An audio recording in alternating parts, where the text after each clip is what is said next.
ಹಾ ಸರ್. ಅಲ್ಲ ಸರ್ ಕಾರ್ಯಕ್ರಮ ಸರ್ ಕಾರ್ಯಕ್ರಮ ಕೂತಿರಲ್ರಿ.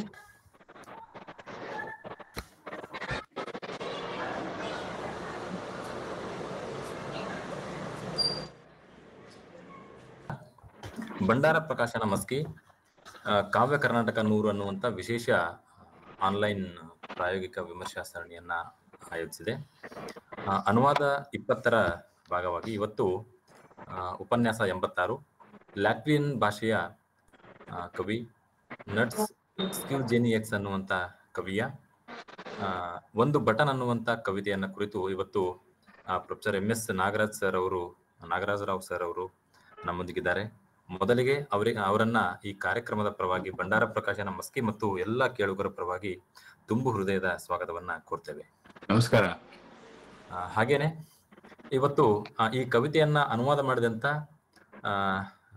ಪ್ರತಿ ದಿವಸವೂ ಕೂಡ ನಮ್ಮೊಂದಿಗಿದ್ದು ಕಾರ್ಯಕ್ರಮದ ಕುರಿತು ಮಾತನಾಡ್ತಿರುವಂತ ಸರ್ ಅವರು ಜಯ ಶ್ರೀನಿವಾಸ್ ರಾವ್ ಸರ್ ಅವರು ಕೂಡ ಇದ್ದಾರೆ. ಅವರಿಗೂ ಕೂಡ ಈ ಕಾರ್ಯಕ್ರಮಕ್ಕೆ ಸ್ವಾಗತವನ್ನ ಕೊಡ್ತೇನೆ.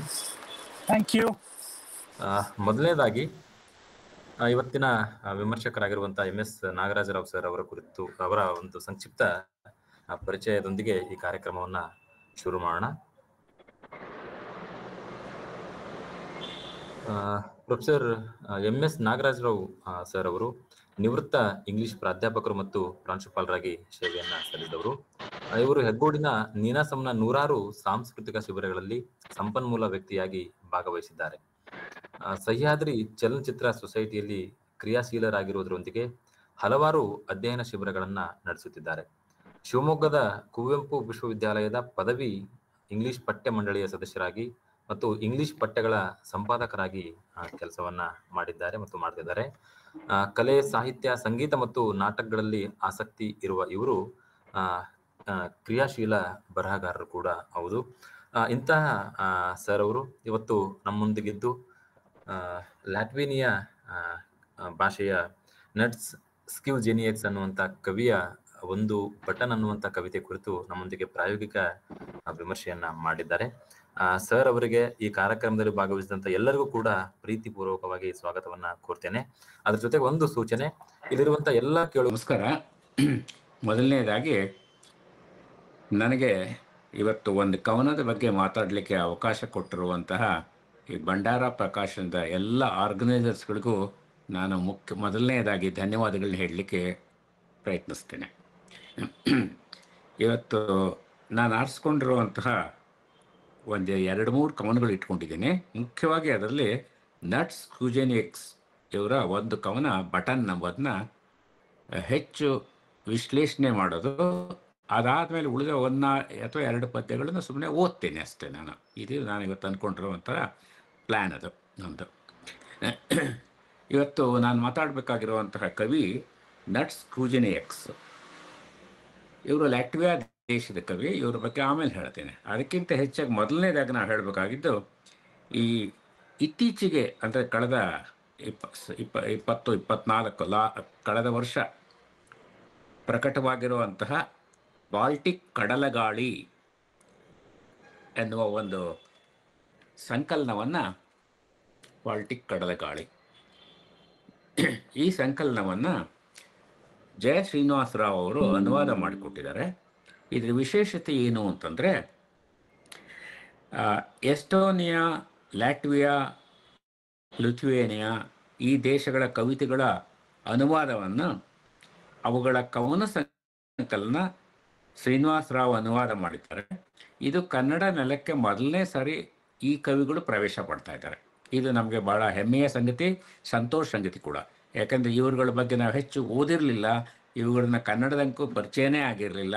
ಈ ಪರಿಚಯ ಮಾಡಿಕೊಟ್ರುವಂಥವ್ರು ಶ್ರೀನಿವಾಸರಾವ್ ಅವರು. ಜಯ ಶ್ರೀನಿವಾಸರಾವ್ ಅವರು ಹೈದರಾಬಾದ್ನಲ್ಲಿ ಇಂಗ್ಲೀಷ್ ಪ್ರಾಧ್ಯಾಪಕರಾಗಿ ಕೆಲಸ ಮಾಡ್ತಾ ಇದ್ದಾರೆ.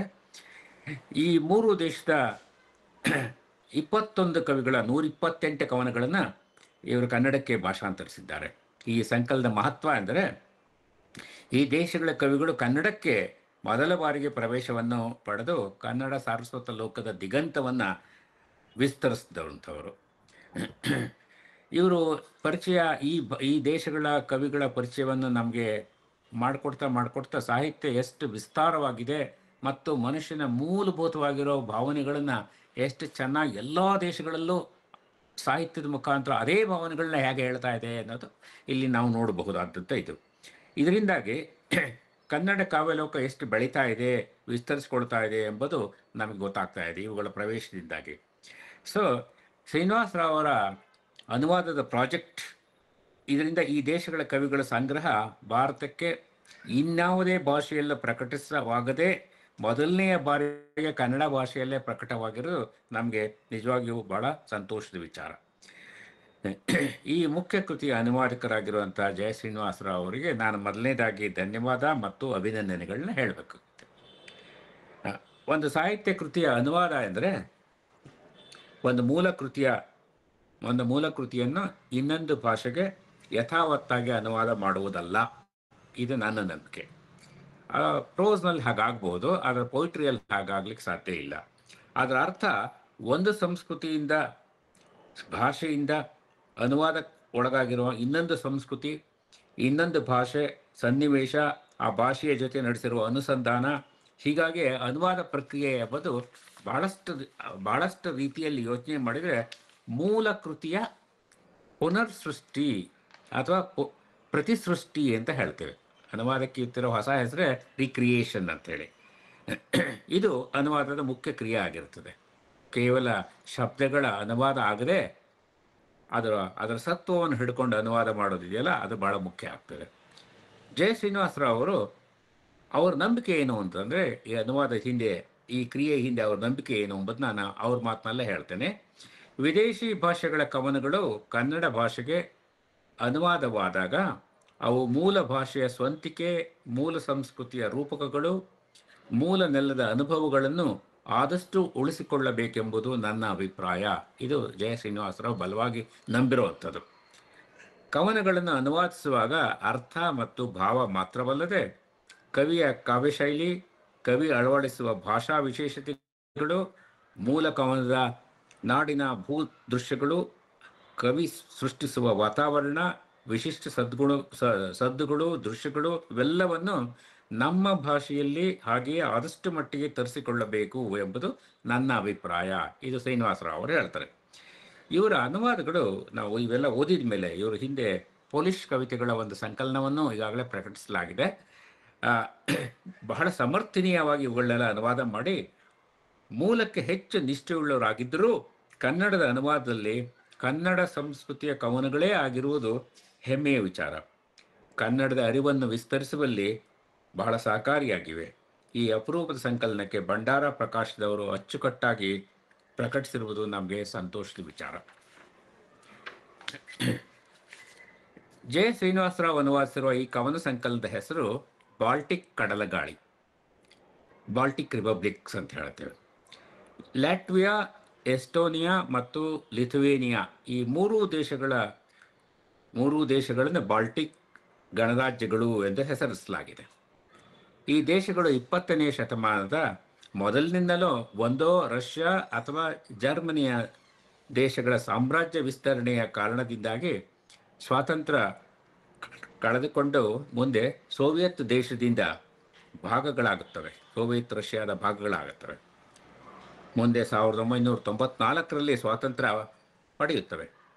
ಈ ದೇಶಗಳ ಜನರು ಸ್ವಾತಂತ್ರ್ಯಕ್ಕಾಗಿ ಹೋರಾಡುವ, ಪಡಬಾರದ ಕಷ್ಟಗಳನ್ನು ಅನುಭವಿಸಿ ಆ ಗೋಳಿನ ಕಥೆಗಳನ್ನು ಸಾಹಿತ್ಯದಲ್ಲಿ ಬರಹಗಾರರು ಪರಿಣಾಮಕಾರಿಯಾಗಿ ಚಿತ್ರಿಸಿದ್ದಾರೆ. ಸ್ಟಾಲಿನ್ ನೇತೃತ್ವದ ರಷ್ಯಾ ಈ ಮೂರೂ ದೇಶಗಳನ್ನು ನೇರವಾಗಿ ನಿಯಂತ್ರಿಸುವ ಮೂಲಕ 1940ರಲ್ಲಿ ಸೋವಿಯತ್ ಗಣರಾಜ್ಯದಲ್ಲಿ ಈ ದೇಶಗಳನ್ನು ಸೇರಿಸಿಕೊಂಡಿತು.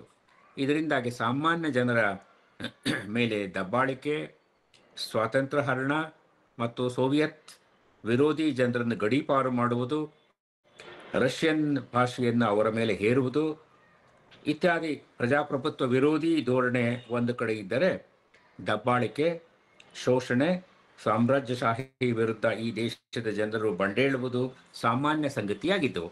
ಈ ಮೂರು ದೇಶಗಳಲ್ಲಿ ನಾವು ನೋಡ್ತಾ ಇದ್ವಿ. ಸೋವಿಯತ್ ಗಣರಾಜ್ಯವು ಈ ದೇಶಗಳಲ್ಲಿ ತನ್ನನ್ನು ವಿರೋಧಿಸುವವರನ್ನು ಕಲಾವಿದರನ್ನು, ಬರಹಗಾರರನ್ನು ಮತ್ತು ಚಿಂತಕರನ್ನು ಅನುಮಾನದಿಂದ ನೋಡುತ್ತಲೇ ಗಡೀಪಾರು ಮಾಡುವುದು ಅಥವಾ ಫೋರ್ಸ್ಡ್ ಲೇಬರ್ ಕ್ಯಾಂಪ್ನಲ್ಲಿ ಇಟ್ಟು ಒತ್ತಾಯದಿಂದ ಕೆಲಸ ಮಾಡಿಸುತ್ತಿದ್ದರು. ಒಂದು ಅಂದಾಜಿನ ಪ್ರಕಾರ ಬಾಲ್ಟಿಕ್ ದೇಶಗಳಿಂದ 2 ಲಕ್ಷಕ್ಕೂ ಹೆಚ್ಚು ಜನರನ್ನು ಸೋವಿಯತ್ ಒಕ್ಕೂಟದ ದೂರದ ಸ್ಥಳಗಳಿಗೆ ಗಡೀಪಾರು ಮಾಡಲಾಯಿತು. ಅಲ್ಲದೆ 75,000 ಜನರನ್ನು ಲೇಬರ್ ಕ್ಯಾಂಪ್ಗಳಿಗೆ ಕಳುಹಿಸುವ ಶಿಕ್ಷೆ ಕೊಟ್ಟಿತ್ತು. ಅಂತೂ ಕೊನೆಗೆ 1991ರಲ್ಲಿ ಈ ದೇಶಗಳಿಗೆ ಸ್ವಾತಂತ್ರ್ಯ ಲಭಿಸಿತು. ಇದೆಲ್ಲ ಈ ಕವನಗಳನ್ನು ನಾನು ಹೇಳೋದಕ್ಕೆ ಒಂದು ರೀತಿಯಲ್ಲಿ ಹಿನ್ನೆಲೆ ಇರಲಿ ಅಥವಾ ಒಂದು ಪರಿಚಯ ಇರಲಿ ಅನ್ನೋ ದೃಷ್ಟಿಯಿಂದ ನಾನು ಸ್ವಲ್ಪ ಇದರ ಹಿಸ್ಟ್ರಿನ ಹೇಳಿದೆ. ಅದು ಬೇಕಾಗತ್ತೆ. ಇವರ ಕವನಗಳನ್ನು ಅರ್ಥ ಮಾಡ್ಕೊಳ್ಳೋಕ್ಕೆ, ಇವರ ಕವನಗಳ ಹಿನ್ನೆಲೆಯನ್ನು ಅರ್ಥ ಮಾಡ್ಕೊಳ್ಳೋದಕ್ಕೆ ಈ ಹಿಸ್ಟ್ರಿ ಭಾಳ ಮುಖ್ಯ ಅನಿಸ್ತು ನನಗೆ.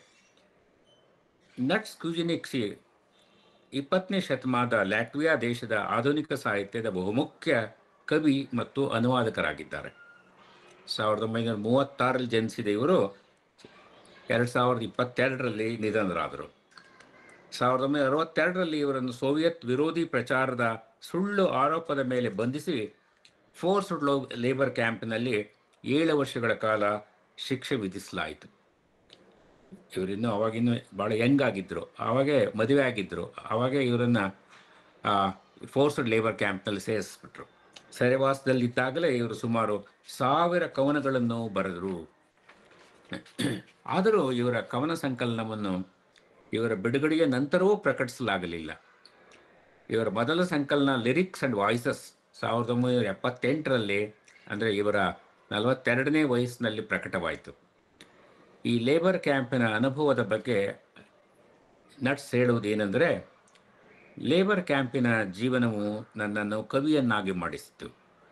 ಗುಲಾಗ್ ಅಂದರೆ ಲೇಬರ್ ಕ್ಯಾಂಪ್ನಲ್ಲಿ ವರ್ಕ್ ಮಾಡೋದಕ್ಕೆ, ಗುಲಾಗ್ಗೆ ನಾನು ಕೃತಜ್ಞನಾಗಿದ್ದೇನೆ.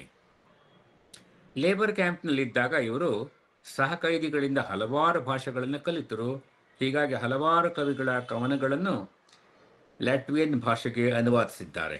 ಅಲ್ಲದೆ ಇವರು ರಷ್ಯನ್, ಸ್ಪ್ಯಾನಿಷ್, ಪೋಲಿಷ್, ಇತರೆ ಭಾಷೆಗಳಿಂದ 20 ನಾಟಕಗಳನ್ನು ಅನುವಾದಿಸಿದ್ದಾರೆ. ಇವರೊಬ್ಬ ದೊಡ್ಡ ಅನುವಾದಕರೂ ಹೌದು ಮತ್ತು ಕವಿನೂ ಹೌದು. ಇದು ಈ ಕವಿ ಬಗ್ಗೆ ಒಂದು ಸಣ್ಣ ಕಿರು ಪರಿಚಯವನ್ನು ನಾನು ಮಾಡಿಕೊಟ್ಟೆ. ಈಗ ಮುಖ್ಯವಾಗಿ ನಾವು ಇವರ ಕವನವನ್ನು ತಗೊಳ್ಳೋಣ. ನಾನು ಆರಿಸ್ಕೊಂಡಿರೋ ಕವನ ದ ಬಟನ್ ಅಂತ, ಒಂದು ಬಟನ್ ಅಂತ. ಜೆ ಶ್ರೀನಿವಾಸರಾವರು ಈ ಕವನವನ್ನು ತುಂಬ ಚೆನ್ನಾಗಿ ಕನ್ನಡಕ್ಕೆ ತಗೊಂಬಂದಿದ್ದಾರೆ. ಈ ಕವನ ಇದು ಹಿನ್ನೆಲೆ ಹೇಳ್ಬಿಡ್ತೀನಿ. 1964ರಲ್ಲಿ ಸೋವಿಯತ್ ರಷ್ಯಾದ ಲೇಬರ್ ಕ್ಯಾಂಪ್ನಲ್ಲಿ ಅಥವಾ ಕಾನ್ಸಂಟ್ರೇಷನ್ ಕ್ಯಾಂಪ್ನಲ್ಲಿ ನಟ್ಸ್ ಸೆರೆಯಲ್ಲಿದ್ದಾಗ ಈ ಕವನವನ್ನು ಬರೆದರು. ಆದರೆ ಈ ಕವನ ಪ್ರಕಟವಾದಿದ್ದು ಲ್ಯಾಟ್ವಿಯಾ ದೇಶ 1990ರಲ್ಲಿ ಸ್ವತಂತ್ರವಾದ ಮೇಲೆ. ಅಷ್ಟು ವರ್ಷ ತಗೊಂಡು ಈ ಕವನ ಪ್ರಕಟವಾಗೋದಕ್ಕೆ. ಇದನ್ನು ಅವರು ತಮ್ಮ ಹೆಂಡತಿಗೆ ಅರ್ಪಿಸಿದ್ದಾರೆ. ಈಗ ಈ ಕವನವನ್ನು ಓದೋಣ. ಒಂದು ಬಟನ್. ಚೆರ್ರಿ ಮರವೊಂದು ತನ್ನ ಕೊನೆಯ ಹಣ್ಣನ್ನು ಕಾಪಾಡಲು ಹೆಣಗುತ್ತಿದೆ. ಅದು ನಾನೇ. ನನ್ನ ಚಿಂದಿ ಅಂಗಿಯ ಕೊನೆಯ ಬಟನ್ನಿನ ಮೇಲೆ ನಿಗಾ ಇಟ್ಟಿರುವವ. ಇನ್ನೊಂದು ಸರಿ ಓದ್ತೇನೆ ಮೊದಲನೇ ಸ್ಟ್ಯಾನ್ಸಾನ. ಚೆರ್ರಿ ಮರವೊಂದು ತನ್ನ ಕೊನೆಯ ಹಣ್ಣನ್ನು ಕಾಪಾಡಲು ಹೆಣಗುತ್ತಿದೆ. ಅದು ನಾನೇ. ನನ್ನ ಚಿಂದಿ ಅಂಗಿಯ ಕೊನೆಯ ಬಟನ್ನಿನ ಮೇಲೆ ನಿಗಾ ಇಟ್ಟಿರುವವ. ಎರಡನೇ ಸ್ಟ್ಯಾನ್ಸ. ಭರವಸೆಗಳು, ನೆನಪಿನ ವಸ್ತುಗಳು ಎಲ್ಲವೂ ಕೈಬಿಟ್ಟು ಹೋದಾಗ, ಬದುಕಿನ ಹೊರೆ ಹೊರಲಾರದ ಭಾರವಾದಾಗ, ಆ ಬಟನ್ನು ಅಲ್ಲಿಯೇ ಇದೆಯೆಂದು ಖಾತ್ರಿ ಮಾಡಿಕೊಳ್ಳುವೆ. ನೀನಲ್ಲಿ ಹೊಲಿದ ಬಟನ್ನು. ಮೂರನೇ ಸ್ಟ್ಯಾನ್ಸ. ವರ್ಷಗಳ ಭಯಗಳ ನಂತರವೂ, ಹಿಮಗಳ ಜಗಳಗಳ ನಂತರವೂ ಈ ತೂತು ಭರಿತ ಬದುಕಿಗೆ ನಾ ಜೋಡಿರುವೆ ನಿನ್ನ ಪ್ರೀತಿಯ ಅನಂತ ದಾರದ ಹೊಲಿಗೆಯಿಂದ. ವರ್ಷಗಳ ಭಯಗಳ ನಂತರವೂ, ಹಿಮಗಳ ಜಗಳಗಳ ನಂತರವೂ ಈ ತೂತು ಭರಿತ ಬದುಕಿಗೆ ನಾ ಜೋಡಿರುವೆ ನಿನ್ನ ಪ್ರೀತಿಯ ಅನಂತ ದಾರದ ಹೊಲಿಗೆಯಿಂದ. ಕೊನೆ ಸ್ಟ್ಯಾನ್ಸ. ಹಗಲು ರಾತ್ರಿಗೆ ಶರಣಾಗಿದೆ, ಹಗಲು ರಾತ್ರಿಗೆ ಶರಣಾಗಿದೆ. ಬೆಳಕು ಹರಿಯುವ ಒಂಟಿ ಕಿಟಕಿಯತ್ತ ನಾ ನೋಡುವೆ. ಕಿಟಕಿಯಂತೂ ಅಲ್ಲ ಅದು. ನನ್ನೆದೆಯ ಮೇಲೆ ಅಗೋ ಧಗ ಧಗ ಉರಿಯುತ್ತಿದೆ ನೀ ಹೊಲೆದ ಬದುಕೊಂದು. ಧಗ ಧಗ ಉರಿಯುತ್ತಿದೆ ನೀ ಹೊಲಿದ ಬದುಕೊಂದು. ಬಹಳ ಮುಖ್ಯವಾದಂಥ ಸಾಲು ಈ ಕೊನೆಯ ಸಾಲು. ಇದರ ಬಗ್ಗೆ ಆಮೇಲೆ ಚರ್ಚೆ ಮಾಡೋಣಂತೆ. ಇದು ಕವನವನ್ನು ನಾನೀಗ ಓದಿದ್ದು. ಇದು ಕವನ ಬಹಳ ಸರಳವಾಗಿದೆ ಮತ್ತು ಹಾಗೇನೆ ತನ್ನ ಅರ್ಥವನ್ನು ಬಿಚ್ಕೋತದೆ. ಸೆಲ್ಫ್ ಎಕ್ಸ್ಪ್ಲನೇಟರಿ, ತನ್ನ ಅರ್ಥವನ್ನು ಹೇಳ್ಕೊತಾ ಇದೆ. ಈ ಪದ್ಯದಲ್ಲಿ ಬಹಳ ಘನವಾದ ಪದ್ಯ ಇದು. ಇದರಲ್ಲಿ ಬಹಳ ಮುಖ್ಯವಾಗಿ ಕಾಣುವಂಥದ್ದು ಎರಡು ವಿಚಾರ. ಅದನ್ನು ಪ್ರಾರಂಭದಲ್ಲೇ ಹೇಳಲಾಗಿದೆ, ಮೊದಲನೇ ಸ್ಟ್ಯಾನ್ಸದಲ್ಲೇ ಗೊತ್ತಾಗ್ತಾ ಇದೆ. ಒಂದು, ಚೆರ್ರಿ ಮರ ತನ್ನ ಎಲ್ಲ ಹಣ್ಣುಗಳನ್ನು ಕಳೆದುಕೊಂಡು ಕೊನೆಯ ಹಣ್ಣನ್ನು ಕಾಪಾಡಲು ಹೆಣಗುವ ಕ್ರಿಯೆ ಇದು. ನೋಡಿ, ಇಲ್ಲಿ ಹೇಳುತ್ತೇನೆ, ಮೊದಲನೇ ಸ್ಟ್ಯಾನ್ಸ ಓದ್ತೇನೆ. ಚೆರ್ರಿ ಮರವೊಂದು ತನ್ನ ಕೊನೆಯ ಹಣ್ಣನ್ನು ಕಾಪಾಡಲು ಹೆಣಗುತ್ತಿದೆ. ಕೊನೆಯ ಹಣ್ಣನ್ನು ಕಾಪಾಡಲು ಹೆಣಗುತ್ತೆ ಚೆರ್ರಿ ಮರ, ಅದು ನಾನೇ. ಅಂದರೆ ಕವಿ ನಿಧಾನವಾಗಿ ಚೆರ್ರಿ ಹಣ್ಣು ಮತ್ತು ತನ್ನನ್ನು ಸಮೀಕರಿಸ್ಕೋತಾ ಇದ್ದಾನೆ ಇಲ್ಲಿ. ನನ್ನ ಚಿಂದಿ ಅಂಗಿಯ ಕೊನೆಯ ಬಟನ್ನಿನ ಮೇಲೆ ನಿಗಾ ಇಟ್ಟಿರುವವ ನಾನೆಂಥವನು. ನನ್ನ ಚಿಂದಿ ಅಂಗಿಯ, ತನ್ನ ಜೀವನ ಹೇಗಿದೆ ಎಂಬುದು ಚಿಂದಿ ಅಂಗಿಯಲ್ಲೇ ಗೊತ್ತಾಗ್ತಾ ಇದೆ. ಚಿಂದಿ ಅಂಗಿಯ ಕೊನೆಯ ಬಟನ್ ಅದರ ಮೇಲೆ ನಿಗಾ ಇಟ್ಟಿರುವವನು. ಇವನು ಕೂಡ ಅಷ್ಟೇ, ಆ ಕೊನೆಯ ಬಟನ್ನ ಮೇಲೆ ನಿಗಾ ಇಟ್ಟಿರುವವನು. ಇಲ್ಲಿ ನಿರೂಪಕ ಮತ್ತು ಚೆರ್ರಿ ಮರ ಎರಡೂ ಸಮೀಕರಣಗೊಂಡಿದೆ, ಅದು ನಾನೇ ಎಂಬ ಶಬ್ದದಲ್ಲಿ. ಇದು ಬಹಳ ಮುಖ್ಯ. ಇಲ್ಲಿಂದ ಮುಂದೆ ನೋಡ್ಕೊಂಡು ಹೋಗಿ ಎರಡನೇ ಸ್ಟ್ಯಾನ್ಸ. ಬಟನ್ ಏನು ಎಂಬುದನ್ನ ಆಮೇಲೆ ವಿವರಿಸ್ತಾ ಹೋಗೋಣತ್ತೆ. ಎರಡನೇ ಸ್ಟ್ಯಾನ್ಸ, ಭರವಸೆಗಳು, ನೆನಪಿನ ವಸ್ತುಗಳು ಎಲ್ಲವೂ ಕೈಬಿಟ್ಟು ಹೋದಾಗ, ಬದುಕಿನ ಹೊರಲಾರದ ಭಾರವಾದಾಗ ಆ ಬಟನ್ ಅಲ್ಲಿಯೇ ಇದೆಯೆಂದು ಖಾತ್ರಿ ಮಾಡಿಕೊಳ್ಳುವೆ ನೀನಲ್ಲಿ ಹೊಲೆದ ಬಟನ್. ಅಂದರೆ ಭರವಸೆ, ನೆನಪಿನ ವಸ್ತುಗಳು ಎಲ್ಲವೂ ಕೈಬಿಟ್ಟು ಹೋದಾಗ ಜೀವನದಲ್ಲಿ ಕೊನೆಗೂ ಉಳಿಯೋದೇನು ಅಂದರೆ ಇವುಗಳೇ. ಭರವಸೆ ಬೇಕು, ನೆನಪಿನ ವಸ್ತುಗಳು ಬೇಕು. ಇವೇ ಇಲ್ಲದ ಮೇಲೆ ಬದುಕಿನ ಎಲ್ಲ ಹೊರಲಾರದ ಭಾರವಾದಾಗ, ಜೀವನ ಅಷ್ಟು ಕಷ್ಟಮಯವಾಗಿದೆ, ಹೊರಲಾರದ ಭಾರವಾಗಿದೆ, ಜೀವನಕ್ಕೆ ಬೇಕಿರುವ ನಂಬಿಕೆ ಮತ್ತು ಬದುಕುವ ಆಕಾಂಕ್ಷೆಗಳು, ಭರವಸೆಗಳು ಇಲ್ಲವಾದಾಗ, ಕಷ್ಟ ಕೋಟಲಿಗಳು, ಜೀವನದ ಹೊರಲಾರದೆ ಭಾರವಾಗಿರುವ ಸನ್ನಿವೇಶಗಳನ್ನು ಕವಿ ಇಲ್ಲಿ ಚಿತ್ರಿಸ್ತಾ ಇದ್ದಾನೆ ಈ ಎರಡನೇ ಸ್ಟ್ಯಾನ್ಸದಲ್ಲಿ. ಈ ನೋವಿನ ಜೀವನ ಭಾರವಾದಾಗ ತನ್ನ ಹರಿದ ಚಿಂದಿ ಅಂಗಿಯ ಬಟನ್ ಅಲ್ಲಿಯೇ ಇದೆ ಎಂಬುದನ್ನು ಖಾತ್ರಿ ಮಾಡಿಕೊಳ್ಳುತ್ತಾನೆ. ಅಲ್ಲಿಯೇ ಇದೆ ಎಂಬುದನ್ನು ಖಾತ್ರಿ ಮಾಡಿಕೊಳ್ಳುವೆ. ಯಾಕಂದರೆ ಅವನಿಗೆ ಅದೊಂಥರ ರಿಅಶ್ಯೂರೆನ್ಸ್ ಕೊಡುತ್ತೆ. ಇಲ್ಲಿ ಅಂಗಿಯ ಮೇಲೆ ಬಟನ್ ಯಾಕೆ ಅವನಿಗೆ ಮುಖ್ಯ ಎಂದರೆ, ಈ ಬಟನ್ ನೀನಲ್ಲಿ ಹೊಲಿದ ಬಟನ್, ಅವನ ಹೆಂಡತಿ ಪ್ರೀತಿಯಿಂದ ಹೊಲಿದ ಬಟನ್ ಆಗಿರುತ್ತದೆ. ಈ ಬಟನ್ನಲ್ಲಿ ನಿರೂಪಕ ಜೀವನದ ಬಗ್ಗೆ ಆತ್ಮವಿಶ್ವಾಸವಿಟ್ಟುಕೊಳ್ಳುವುದನ್ನು ಕಾಣಬಹುದು. ಆ ಬಟನ್ನಿನ ಮೇಲೆ ಅವನಿಗೆ ಆತ್ಮವಿಶ್ವಾಸ ಇದೆ. ಕಾರಣ ಅದು ಅವಳು ಹೊಲಿದ ಬಟನ್. ಅವಳು ಹೊಲಿದ ಬಟನ್ ಆಗಿರೋದ್ರಿಂದ ಅದು ಅವರ ಪ್ರೀತಿಯ ಪ್ರತೀಕವಾಗಿ ಬಿಡುತ್ತದೆ. ಸೊ ಬಟನ್ ಅಲ್ಲ, ಅವರ ಪ್ರೀತಿಯ ಪ್ರತೀಕ ಇಲ್ಲಿ. ಇದು ಎರಡನೇ ಸ್ಟ್ಯಾನ್ಸದಲ್ಲಿ ಎಸ್ಟಾಬ್ಲಿಷ್ ಆಗ್ತಾ ಇದೆ. ಮೂರನೇ ಸ್ಟ್ಯಾನ್ಸಕ್ಕೆ ಹೋಗೋಣ. ವರ್ಷಗಳ ಭಯಗಳ ನಂತರವೂ, ನೋಡಿ ಜೀವನ ಹೇಗಿತ್ತು ಎಂಬುದು ಹೇಳ್ತಾರೆ. ವರ್ಷಗಳ ಭಯಗಳ ನಂತರವೂ, ಹಿಮಗಳ ಜಗಳಗಳ ನಂತರವೂ ಎಲ್ಲ ನೆಗೆಟಿವ್ ಪಿಕ್ಚರ್ಸ್ಗಳೇ ಕಾಣಿಸ್ತಾ ಇದ್ದಾವೆ ಇಲ್ಲಿ ಕವಿಗೆ. ಈ ತೂತು ಭರಿತ ಬದುಕಿಗೆ ನಾ ಜೋಡಿರುವೆ ನಿನ್ನ ಪ್ರೀತಿಯ ಅನಂತ ದಾರದ ಹೊಲಿಗೆಯಿಂದ. ಸೊ ಇಷ್ಟು ನೆಗೆಟಿವ್ ಚಿತ್ರಗಳು ಇದ್ದಾಗ ಕೂಡ ಜೀವನ ಹೇಗಿದೆ ಅಂತೆ, ತೂತು ಭರಿತ ಬದುಕಿಗೆ ನಾ ಜೋಡಿರುವೆ. ಮೂರನೇ ಸ್ಟ್ಯಾನ್ಸದಲ್ಲಿ ಬದುಕು ಭರವಸೆ ಇಲ್ಲದೆ ಇರೋದು, ಬಾಯ್ದಡಿಯಲ್ಲಿ ಹಿಂಸೆ, ಕ್ರೌರ್ಯ, ಜಗಳಗಳು ತುಂಬಿದ ತೂತು ಭರಿತ ಬದುಕಾಗಿದೆ. ಹಾಗಿದ್ದಾಗಲೂ, ಯಾಕಂದರೆ ಅವನ ಜೀವನ, ಕವಿಯ ಜೀವನ, ಅವರೇ ಹೇಳ್ತಾ ಇದ್ದೆ, ಕಾನ್ಸಂಟ್ರೇಷನ್ ಕ್ಯಾಂಪ್ನಲ್ಲಿ ದಿನಾ ಕೆಲಸ ಮಾಡಬೇಕಾಗಿತ್ತಲ್ಲಿ, ಬಂಡೆ ಹೊಡೆಯೋ ಕೆಲಸನೂ ಮಾಡ್ತಾಯಿದ್ರು ಅಂತ ಹೇಳ್ತಾರೆ. ಇಂಥ ಕಾಲದಲ್ಲಿದ್ದಾಗ ಕವಿ ಹೇಳುವುದೆಂದರೆ, ಇಂಥ ಸನ್ನಿವೇಶದಲ್ಲಿಯೂ ನಾ ಜೋಡಿರುವೆ ನಿನ್ನ ಪ್ರೀತಿಯ ಅನಂತ ದಾರದ ಹೊಲಿಗೆಯಿಂದ. ಇಲ್ಲಿ ಇಂಗ್ಲೀಷ್ನಲ್ಲಿ ವೆಡೆಡ್ ಅಂತಿದೆ, ಅದನ್ನು ಜೋಡಿರುವೆ ಅಂತ ಮಾಡಿದ್ದಾರೆ ಇವರು. ನಿನ್ನ ಪ್ರೀತಿಯ ಅನಂತ ದಾರದ ಹೊಲಿಗೆ ಇದೆ, ಬಹಳ ಮುಖ್ಯವಾದ ಸಾಲ ಅದು. ಅದು ಇಲ್ಲಿ ಅವಳ ಪ್ರೀತಿಯ ಹೊಲಿಗೆ, ಆ ಹೊಲಿಗೆ ಎಂಬುದೇ ಒಂದು ಮೆಟಫರ್ ಆಗ್ತದೆ, ಇಡೀ ಪದ್ಯದಲ್ಲಿ ಬರೋದೇ ಅದು. ಈ ಹೊಲಿಗೆ ಅವನ ಜೀವನಕ್ಕೆ ಕಷ್ಟವನ್ನು ಸಹಿಸುವ ಶಕ್ತಿಯನ್ನು ಕೊಡುತ್ತದೆ. ಇಲ್ಲಿ ಹೊಲಿಗೆ ಮುಖ್ಯವಾದ ಇಮೇಜ್.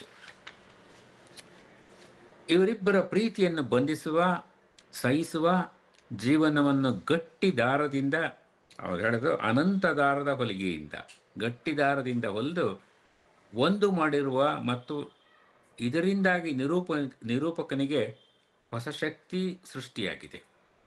ಎಷ್ಟೇ ಕಷ್ಟ ಕೋಟಲೆಗಳು ಇದ್ದರೂ ಬದುಕಿನಲ್ಲಿ ಕವಿಗೆ ಭರವಸೆ ಕಾಣುವುದು ಈ ಪ್ರೀತಿಯ ಹೊಲಿಗೆಯಿಂದಾಗಿಯೇ. ಆಗ ಅವನಿಗೆ, ಕವಿಗೆ ಹೋಪ್ ಕಾಣಿಸ್ತಾ ಇರೋದು ಈ ಪ್ರೀತಿಯ ಹೊಲಿಗೆಯಲ್ಲಿ. ಹೋಪ್ಲೆಸ್ ವರ್ಲ್ಡ್ನಲ್ಲಿ ಒಂದು ಹೋಪ್ ಕಾಣಿಸ್ತಾ ಇದೆ. ಅನಂತ ದಾರದಿಂದ ಹೊಲಿದಿರುವಂತಹ ಈ ಬಟನ್, ಅದು ಅವನಿಗೆ ಬಹಳ ಮುಖ್ಯವಾಗ್ತಕ್ಕ. ಕೊನೆ ಸ್ಟ್ಯಾನ್ಸಕ್ಕೆ ಬರೋಣ. ಹಗಲು ರಾತ್ರಿಗೆ ಶರಣಾಗಿದೆ. ನೋಡಿ ಈ ಇಮೇಜ್ಗಳು, ಹಗಲು ಬೆಳಕಿನ ಪ್ರಪಂಚ, ರಾತ್ರಿಗೆ ಶರಣಾಗಿದೆ, ಪೂರ್ತಿ ಕತ್ತಲಿನ ಪ್ರಪಂಚ ಆಗಿದೆ. ಜೀವನವೂ ಹಾಗೆ ಆಗಿದೆ. ಬೆಳಕು ಹರಿಯುವ ಒಂಟಿ ಕಿಟಕಿಯತ್ತ ನಾನು ನೋಡುವೆ. ಹುಡುಕ್ತಾ ಇರೋದೇನೋ ಕತ್ತಲ ಜೀವನದಲ್ಲಿ ಒಂಟಿ ಕಿಟಕಿಯತ್ತ, ಎಲ್ಲರ ಬೆಳಕು ಕಾಣಿಸ್ತಿದೋ ಅಂತ ಹೇಳಿ ಹುಡುಕ್ತಾ ಇದ್ದಾನೆ ಕವಿ. ಕಿಟಕಿಯಂತೂ ಅಲ್ಲ ಅದು. ಅಂದರೆ ಏನದು? ನನ್ನದಿಯ ಮೇಲೆ ಆಗೋ ದಗದಗ ಉರಿಯುತ್ತಿದೆ ನೀ ಹೊಲಿದ ಬದುಕೊಂದು. ಬಹಳ ಚೆನ್ನಾಗಿದೆ ಇದು. ಬದುಕು, ತನ್ನ ಈಗಿನ ಬದುಕು ಎಷ್ಟು ದುಸ್ತರವಾಗಿದೆ, ಯಾವುದೇ ರೀತಿಯ ಭರವಸೆ ಕಾಣದ ಕತ್ತಲೆ ತುಂಬಿರುವಂಥ ಕಡು ಕೋಟಲೆಯ ಜೀವನವನ್ನು ಅನುಭವಿಸ್ತಾ ಇದ್ದಾಗಲೂ ಬೆಳಕಿಗಾಗಿ ಕಿಟಕಿಯತ್ತ ನಾನು ನೋಡುವೆ. ಬೇಕು ಮನುಷ್ಯರಿಗೆ ಕೊನೆಗೂ ಏನು ಅಂದರೆ ಒಂದು ಹೋಪ್ ಬೇಕು, ಒಂದು ಭರವಸೆ ಬೇಕು, ಒಂದು ಬೆಳಕು ಬೇಕು ಅಂತ ಹೇಳ್ತಾ ಇದ್ದಾನೆ. ಆಗ ಅವನಿಗೆ ಅದು ಕಾಣಿಸೋದೇನು? ಆದರೆ ಅವನಿಗೆ ಕಾಣಿಸುವುದು ನನ್ನೆದೆಯ ಮೇಲೆ ಆಗೋ ದಗದಗ ಉರಿಯುತ್ತಿದೆ. ಹೊರಗಡೆ ಎಲ್ಲೂ ಬೆಳಕು ಕಾಣಿಸ್ತಾ ಇಲ್ಲ. ಕಾಣಿಸ್ತಾ ಇರೋದು ಎಲ್ಲಿ? ನನ್ನೆದೆಯ ಮೇಲೆ ಆಗೋ ದಗದಗ ಉರಿಯುತ್ತಿದೆ ನೀ ಹೊಲಿದ ಬದುಕೊಂದು. ತುಂಬ ಚೆನ್ನಾಗಿದೆ. ನೀ ಹೊಲಿದ ಬದುಕೊಂದು ನನ್ನ ಎದೆಯ ಮೇಲೆ ಕಾಣಿಸ್ತಾ ಇದೆ. ಕವಿ ಅಥವಾ ನಿರೂಪಕನಿಗೆ ಬದುಕಿನಲ್ಲಿ ಕತ್ಲೆ ತುಂಬಿದ್ದಾಗ ಕಾಣಿಸೋದು ತನ್ನ ಪ್ರಿಯತಮೆ ಅಥವಾ ಹೆಂಡತಿಯ ಒಲವಿನ ಬೆಳಕಿನ ಜ್ವಾಲೆ. ಅಂದರೆ ಹೋಪ್ ಪ್ಲಸ್ ವರ್ಲ್ಡ್ನಲ್ಲಿ ಕೂಡ ಒಂದು ಹೋಪ್ ಕಾಣಿಸ್ತಾ ಇದೆ. ಅದು ತನ್ನ ಪ್ರಿಯತಮೆಯೊಂದಿಗೆ ಇರುವಂತಹ ಬದುಕು. ಅಂದರೆ ಎಲ್ಲ ನಾಶವಾಗುತ್ತಿರುವಾಗ, ಎಲ್ಲ ನೆಗೆಟಿವ್ ಇಮೇಜ್ಗಳಿದೆ ಈ ಲಾಸ್ಟ್ ಆನ್ಸರ್ದಲ್ಲಿ. ಅವನ ಎದೆಯ ಮೇಲೆ ಕಾಣಿಸುವ ದಗದಗ ಉರಿ ಬದುಕಿಗೊಂದು ಭರವಸೆಯ ಬೆಳಕಾಗಿ ಕಾಣಿಸುತ್ತಿದೆ. ಈ ಬೆಳಕು ಅವನಿಗೆ ಬೇಕು, ಸಮಥಿಂಗ್ ಟು ಹೋಲ್ಡ್ ಆನ್. ಮುಖ್ಯವಾಗಿ ಈ ಸರ್ವೈವಲ್ ಇನ್ಸ್ಟಿಂಕ್ಟ್ ಇದೆಯಲ್ಲ, ಈ ಪ್ರೀತಿಯ ಹೊಲಿಗೆಯಿಂದಾಗಿ ಬದುಕು ಹೆಚ್ಚು ಸಹನೀಯವಾಗುವುದನ್ನು ನಾವಿಲ್ಲಿ ಕಾಣಬಹುದು. ಅಂದರೆ ಕ್ಲಂಗ್ ಟು ಇಟ್, ಒಂದು ಬೇಕು ಅವನಿಗೆ, ಅದಕ್ಕೋಸ್ಕರ ಅದನ್ನ ಹಿಡ್ಕೊಂಡಿದ್ದಾನೆ ಅವನು. ಅದು ಕಾಣಿಸ್ತಾ ಇರೋದೇ ಇದೆ. ಜೀವನದಲ್ಲಿ ಭರವಸೆ ಕಾಣೋದೆ ಅಲ್ಲಿ. ಮನುಷ್ಯನ ಚರಿತ್ರೆಯಲ್ಲಿ ಬಡತನ, ಗೋಳು, ಕಷ್ಟಗಳಿದ್ದರೂ ಪೀಪಲ್ ಹ್ಯಾವ್ ಸರ್ವೈವ್ಡ್. ಮನುಷ್ಯನ ಅದಮ್ಯ ಆಸೆ, ಆಕಾಂಕ್ಷೆಗಳು ಪ್ರೀತಿಯ ಹೊಲಿಗೆಯಿಂದಾಗಿ ಹೇಗೆ ಮೇಲುಗೈ ಸಾಧಿಸುತ್ತವೆ ಎಂಬುದನ್ನು ಈ ಕವನ ಬಹಳ ಶಕ್ತಿಯುತವಾಗಿ, ಅರ್ಥಪೂರ್ಣವಾಗಿ ತೋರಿಸುತ್ತದೆ. ಮನುಷ್ಯನ ಚರಿತ್ರೆಗೆ ಈ ಕವನ ಒಂದು ರೀತಿಯಲ್ಲಿ ಮೆಟಫರ್ ಆಗುತ್ತದೆ. ಎಷ್ಟು ನೆಗೆಟಿವ್ ಆಗಿರಲಿ, ಎಷ್ಟು ಕಷ್ಟಗಳೇ ಬರಲಿ, ಕೊನೆಗೂ ಒಂದು ಭರವಸೆ, ಒಂದು ಹೋಪನ್ನು ನಾವು ಕಾಣ್ಬೋದಲ್ಲ ಅನ್ನೋದು ಇವನು ಕಾಣ್ತಾ ಇರೋದು ಇಲ್ಲಿ. ಈ ಕವನದಲ್ಲಿ ಬಟನ್ ಎಂಬುದು ಬಹಳ ಮುಖ್ಯವಾದ ರೂಪಕವಾಗಿದ್ದು, ಇದು ನಾನು ಮೊದಲೇ ಹೇಳಿದ್ದೇನೆ. ಅವನ ಹೆಂಡತಿಯ ನೆನಪಿನ ಪ್ರತೀಕವಾಗಿದೆ ಈ ಬಟನ್. ಹೀಗಾಗಿಯೇ ಬದುಕಿನಲ್ಲಿ ಎಲ್ಲ ಕಳೆದುಕೊಂಡಿದ್ದರೂ ಅವಳ ಹೊಲಿದ ಬಟನ್ ಜೀವನಕ್ಕೊಂದು ಭರವಸೆ, ಆಸರೆ, ಅರ್ಥವನ್ನು ಕೊಡುತ್ತದೆ. ಬಟನ್ ಒಂದು ನಮಗೆಲ್ಲ ಗೊತ್ತಿರೋ ಹಾಗೆ ಒಂದು ಅಮುಖ್ಯವಾಗಿರುವ, ಇನ್ಸಿಗ್ನಿಫಿಕೆಂಟ್ ಆಗಿರೋ ಒಂದು ವಸ್ತು. ಅದು ಕವಿ ಅದನ್ನೇ, ಈ ಅಮುಖ್ಯವಾಗಿರೋದನ್ನೇ ಸಿಗ್ನಿಫಿಕೆಂಟ್ ಮಾಡ್ತಾ ಇದ್ದಾನಲ್ಲ. ಅಂದರೆ ಅಮುಖ್ಯವಾಗಿರೋದಲ್ಲೇ ಒಂದು ಗಹನವಾದ್ದನ್ನು ಹೇಳಲಿಕ್ಕೆ ಪ್ರಯತ್ನ ಪಡ್ತಾ ಇದ್ದಾರಲ್ಲ, ಅದು ಇವರು ನೋಡುವ ಜೀವನ ದೃಷ್ಟಿಕೋನವನ್ನು ತೋರಿಸುತ್ತೆ, ಎಷ್ಟು ಪಕ್ವವಾಗಿದೆ ಅನ್ನೋದನ್ನು ತೋರುತ್ತೆ. ಯಾಕೆಂದರೆ ನಾವು ಅಂದ್ಕೊಂಡ್ರೆ ಭಾಳ ಗಹನವಾದ್ದು ಒಂದು ಭಾಳ ದೊಡ್ಡದಾಗಿದ್ದು ಅಂದರೆ ಅತಿ ಮುಖ್ಯವಾಗಿದ್ದ ಬಗ್ಗೆನೇ ಮಾತ್ರ ಬರೀಬೇಕು ಅಥವಾ ಹೇಳಬೇಕು, ಅದು ಮಾತ್ರ ಜೀವನದ ಸಾರ್ಥಕವನ್ನು ಕೊಡುತ್ತದೆ ನಂಬ್ಕೊಂಡಿದ್ದಾಗ, ಇಲ್ಲ ಇವರಿಗೆ ಒಂದು ಬಟನ್ ಕೂಡ ಬದುಕಲಿಕ್ಕೆ ಸಹನೀಯ ಮಾಡುತ್ತದೆ, ಬದುಕು ಮುಖ್ಯ ಅನಿಸ್ತದೆ ಅನ್ನೋದನ್ನ ಇಂಥ ಇಮೇಜ್ಗಳ ಮುಖಾಂತರ ಇವರು ತೋರಿಸ್ತಾರಲ್ಲ, ಇದು ನನಗೆ ಭಾಳ ಇಷ್ಟವಾಯ್ತು. ಇದು 7 ವರ್ಷಗಳ ಲೇಬರ್ ಕ್ಯಾಂಪಿನ ಜೀವನ ಸ್ಕೂಜೆನ್ಕಿಯವರಿಗೆ ಭಾವನೆಗಳನ್ನು ನಿಖರವಾಗಿ ವ್ಯಕ್ತಪಡಿಸಲು ಕಲಿಸಿತು. ಲೇಬರ್ ಕ್ಯಾಂಪಿನಿಂದ ಹಿಂದಿರುಗಿದ 20 ವರ್ಷಗಳ ನಂತರ ಅವರು ಹೇಳ್ತಾರೆ, ನಾನು ಅವ್ರ ಮಾತನ್ನ ಇಲ್ಲಿ ಕೋಟ್ ಮಾಡ್ತೀನಿ: ಲೇಬರ್ ಕ್ಯಾಂಪಿನ ಜೀವನವು ನನ್ನನ್ನು ಕವಿಯನ್ನಾಗಿ ಮಾಡಿಸಿತ್ತು. ಗುಲಾಗ್ಗೆ ನಾನು ಕೃತಜ್ಞನಾಗಿದ್ದೇನೆ. ಈ ಕವಿತೆಯ ಹಿಂದೆ ನಮಗೆಲ್ಲ ಗೊತ್ತಿರೋ ಬರ್ಡನ್ ಆಫ್ ಹಿಸ್ಟ್ರಿ ಇದೆ. ಹಾಗಾಗಿ ಅವೆಲ್ಲವನ್ನು ಇಟ್ಟುಕೊಂಡು ಜೀವನವನ್ನು ಹೇಗೆ ನಾವು ಎದುರಿಸೋದು ಅನ್ನೋದನ್ನ ಇಲ್ಲಿ ತೋರಿಸ್ತಾ ಇದೆಯಲ್ಲ ಅದು. ಸೆರೆವಾಸದಲ್ಲಿದ್ದಾಗ ಬರೆದ ಈ ಕವನ ಸೆರೆವಾಸದಲ್ಲಿ ಭರವಸೆ ಮತ್ತು ಪ್ರೀತಿಯ ಪ್ರತೀಕವಾಗಿ ಯುರೋಪ್, ಅಮೇರಿಕಾಗಳಲ್ಲಿ ಪ್ರಸಿದ್ಧವಾಗಿರುತ್ತೆ. 33 ಭಾಷೆಗಳಿಗೆ ಅನುವಾದವಾಗಿರುವ ಈ ಕವನವನ್ನು ಕವಿ ತಮ್ಮ ಹೆಂಡತಿಗೆ ಅರ್ಪಿಸಿದ್ದಾರೆ. ಮುಂದೆ ಈ ಕವನವನ್ನು ಬೇರೆ ನಗರಗಳಲ್ಲಿ ಓದಿದಾಗ ಅವ್ರು ಹೇಳ್ತಾರಂತೆ, ನಾನು ಹೆಂಡತಿಗೆ ಬರೆದಿದ್ದೀನಿ ಅಂತೇಳಿ. ಅದಕ್ಕೆ ಬೇರೆ ಜನರು ಏನು ಓದುಗರು ಏನು ಹೇಳ್ತಾರೆ ಅಂದರೆ, ಕಾವ್ಯಪ್ರಿಯರು ಈ ಕವನದಲ್ಲಿರುವ ಆಶಯವನ್ನು ತಮ್ಮ ಜೀವನದೊಂದಿಗೆ ಸಮೀಕರಿಸಿಕೊಳ್ಳುವುದು ಮುಖ್ಯವಾಗುತ್ತದೆ. ಇಲ್ಲಪ್ಪ ನಿಮ್ಮ ಕವನ ಅಲ್ಲ, ಇದು ನಮ್ಮ ಕವನ ಅಂತ ಹೇಳ್ತಾರಂತೆ ಎಲ್ಲರೂ. ಅದು ಬಹಳ ಮುಖ್ಯ ಆಗ್ತದೆ. ಅಂದರೆ ಇಲ್ಲಿ ಅಭಿವ್ಯಕ್ತವಾಗಿರುವಂತಹ ಭಾವನೆ ಎಲ್ಲ ಓದುಗರ ಭಾವನೆಯೂ ಆಗುತ್ತದೆ. ಈ ಕವನದ ಬಗ್ಗೆ ಕವಿ ಹೀಗೆ ಹೇಳುತ್ತಾರೆ: ನನಗೆ ಬಟನ್ ವರ್ಷಗಳು ಹಳೆಯ ಇತಿಹಾಸವಾಗಿ ಬಿಟ್ಟಿದೆ. ಆದರೆ ಹತ್ತಿರದ ದೂರದ ದೇಶಗಳಲ್ಲಿ ಜನರು ಈಗಲೂ ತಮ್ಮ ನಂಬಿಕೆಗಳಿಗಾಗಿ ನೋವು ಅನುಭವಿಸುತ್ತಿದ್ದಾರೆ. ನಾನು ಈ ಕವನ ಸೇರಿರುವ ಈ ಚಿಕ್ಕ ಪುಸ್ತಕವನ್ನು ಪ್ರಪಂಚದಾದ್ಯಂತ ಸೆರೆವಾಗಿರುವ ರಾಜಕೀಯ ಕೈದಿಗಳಿಗಾಗಿ ಮತ್ತವರ ಕುಟುಂಬದವರಿಗೆ ಅರ್ಪಿಸುತ್ತೇನೆ. ಎಷ್ಟು ಚೆನ್ನಾಗಿದೆ ನೋಡಿ ಈ ಮಾತು. ರಾಜಕೀಯ ಕೈದಿಗಳಿಗೆ ಮತ್ತವರ ಕುಟುಂಬಕ್ಕೆ ಅರ್ಪಿಸುತ್ತೇನೆ ಅಂದರೆ ಇದರ ಅರ್ಥ ಎಷ್ಟು ವಿಸ್ತಾರವಾಗ್ತದೆ ಅಂಥೇಳಿ. ಈ ಕವನ ಅಂದರೆ ಒಂದು ಕವನ ಬರೆದಿರೋದು ಬರೀ ತನ್ನ ಇಮ್ಮಿಡಿಯೇಟ್ ಆಗಿ ಎದುರಿ ಕಾಣಿಸ್ತಾ ಇರುವಂತಹ ಸಮಾಜಕ್ಕೆ ಮಾತ್ರ ಅಲ್ಲ, ಇಡೀ ಜಗತ್ತಿನಲ್ಲಿರುವಂತಹ ಎಲ್ಲ ಮಾನವ ಕುಲಕ್ಕೆ ಎನ್ನುವುದು. ಈ ಕವನದಲ್ಲಿ ಕವಿಯ ವೈಯಕ್ತಿಕ ಅನುಭವ ಹೇಗೆ ಎಲ್ಲರ ಅನುಭವ ಆಗುತ್ತದೆ ಎಂಬುದನ್ನು ನಾವು ಕಂಡುಕೊಳ್ಳಬಹುದು. ಒಳ್ಳೆಯ ಸಾಹಿತ್ಯಕ್ಕಿರುವ ಶಕ್ತಿ ಎಂದರೆ ಕವಿ ತನ್ನ ಅನುಭವವನ್ನು ಹೇಳಿಕೊಳ್ಳುತ್ತಿದ್ದಾಗಲೂ ಮನುಕುಲದ ಆದಿಮ ಭಾವನೆಗಳನ್ನು ಪ್ರತಿನಿಧಿಸುತ್ತಾನೆ. ಇಲ್ಲಿ ಪರ್ಸನಲ್ ಬಿಕಮ್ಸ್ ಯೂನಿವರ್ಸಲ್. ಅವರು ವೈಯಕ್ತಿಕವಾಗಿರುವಂತಹ ಕವನ ಇದು, ಅವರ ಭಾವನೆಗಳನ್ನ ಹೇಳ್ಕೊಂಡಿರೋ ಕವನ. ಆದರೆ ಇದು ಎಲ್ಲರ ಕವನನೂ ಆಗುತ್ತೆ, ಎಲ್ಲರಿಗೂ ಇದು ಸಲ್ಲುತ್ತದೆ ಎಂಬುದು ಬಹಳ ಮುಖ್ಯ. ಹಾಗಾಗಿ ನನಗೆ ಈ ಕವನ ಬಹಳ ಇಷ್ಟವಾದ ಕವನ. ಈ ಕವನ ನೋಡಿ ಎಷ್ಟು ಸರಳವಾಗಿದೆ, ಒಂದೇ ರೀಡಿಂಗಿಗೆ ಅರ್ಥವಾಗುವಂಥ ಕವನ. ಅದು ಎಷ್ಟು ಗಹನವಾಗಿದೆ ಅಂತ, ಎಷ್ಟು ಅರ್ಥ ಎಷ್ಟು ಅಡಕವಾಗಿದೆ ಅನ್ನೋದು. ಹಾಗೆ ನನಗೆ ಬಹಳ ಇಷ್ಟವಾಯ್ತು. ಇದು ತುಂಬ ಸರಳವಾಗಿ ಈ ಕವನವನ್ನು ಜಯ ಶ್ರೀನಿವಾಸರಾವ್ ಕೂಡ ಅನುವಾದಿಸಿದ್ದಾರೆ. ನನಗೆ ಬಹಳ ಮೆಚ್ಚುಗೆ ಪಡುತ್ತಾ ಒಂದು ಕವನ ಇದು. ಈಗ ನಾನು ಇನ್ನೊಂದು ಕವನವನ್ನು ದೀರ್ಘವಾಗಿ ವಿಶ್ಲೇಷಣೆ ಮಾಡೋದಿಲ್ಲ, ಸುಮ್ಮನೆ ಒಂದ್ಸರಿ ಓದ್ಬಿಡ್ತೇನೆ. ಇದು ಅಷ್ಟೇ ಬಹಳ ಮುಖ್ಯವಾಗಿರುವಂಥ ಕವನ. ಬೀಜ ಕದವ ತಟ್ಟುತ್ತಿದೆ, ಇವ್ರದೇ ಕವನ, ನಟ್ಸ್ದವ್ರದ್ದು. ಇದನ್ನು ಓದ್ಬಿಡ್ತೇನೆ ಒಂದ್ಸರಿ. ಬೀಜ ಕದವ ತಟ್ಟುತ್ತಿದೆ.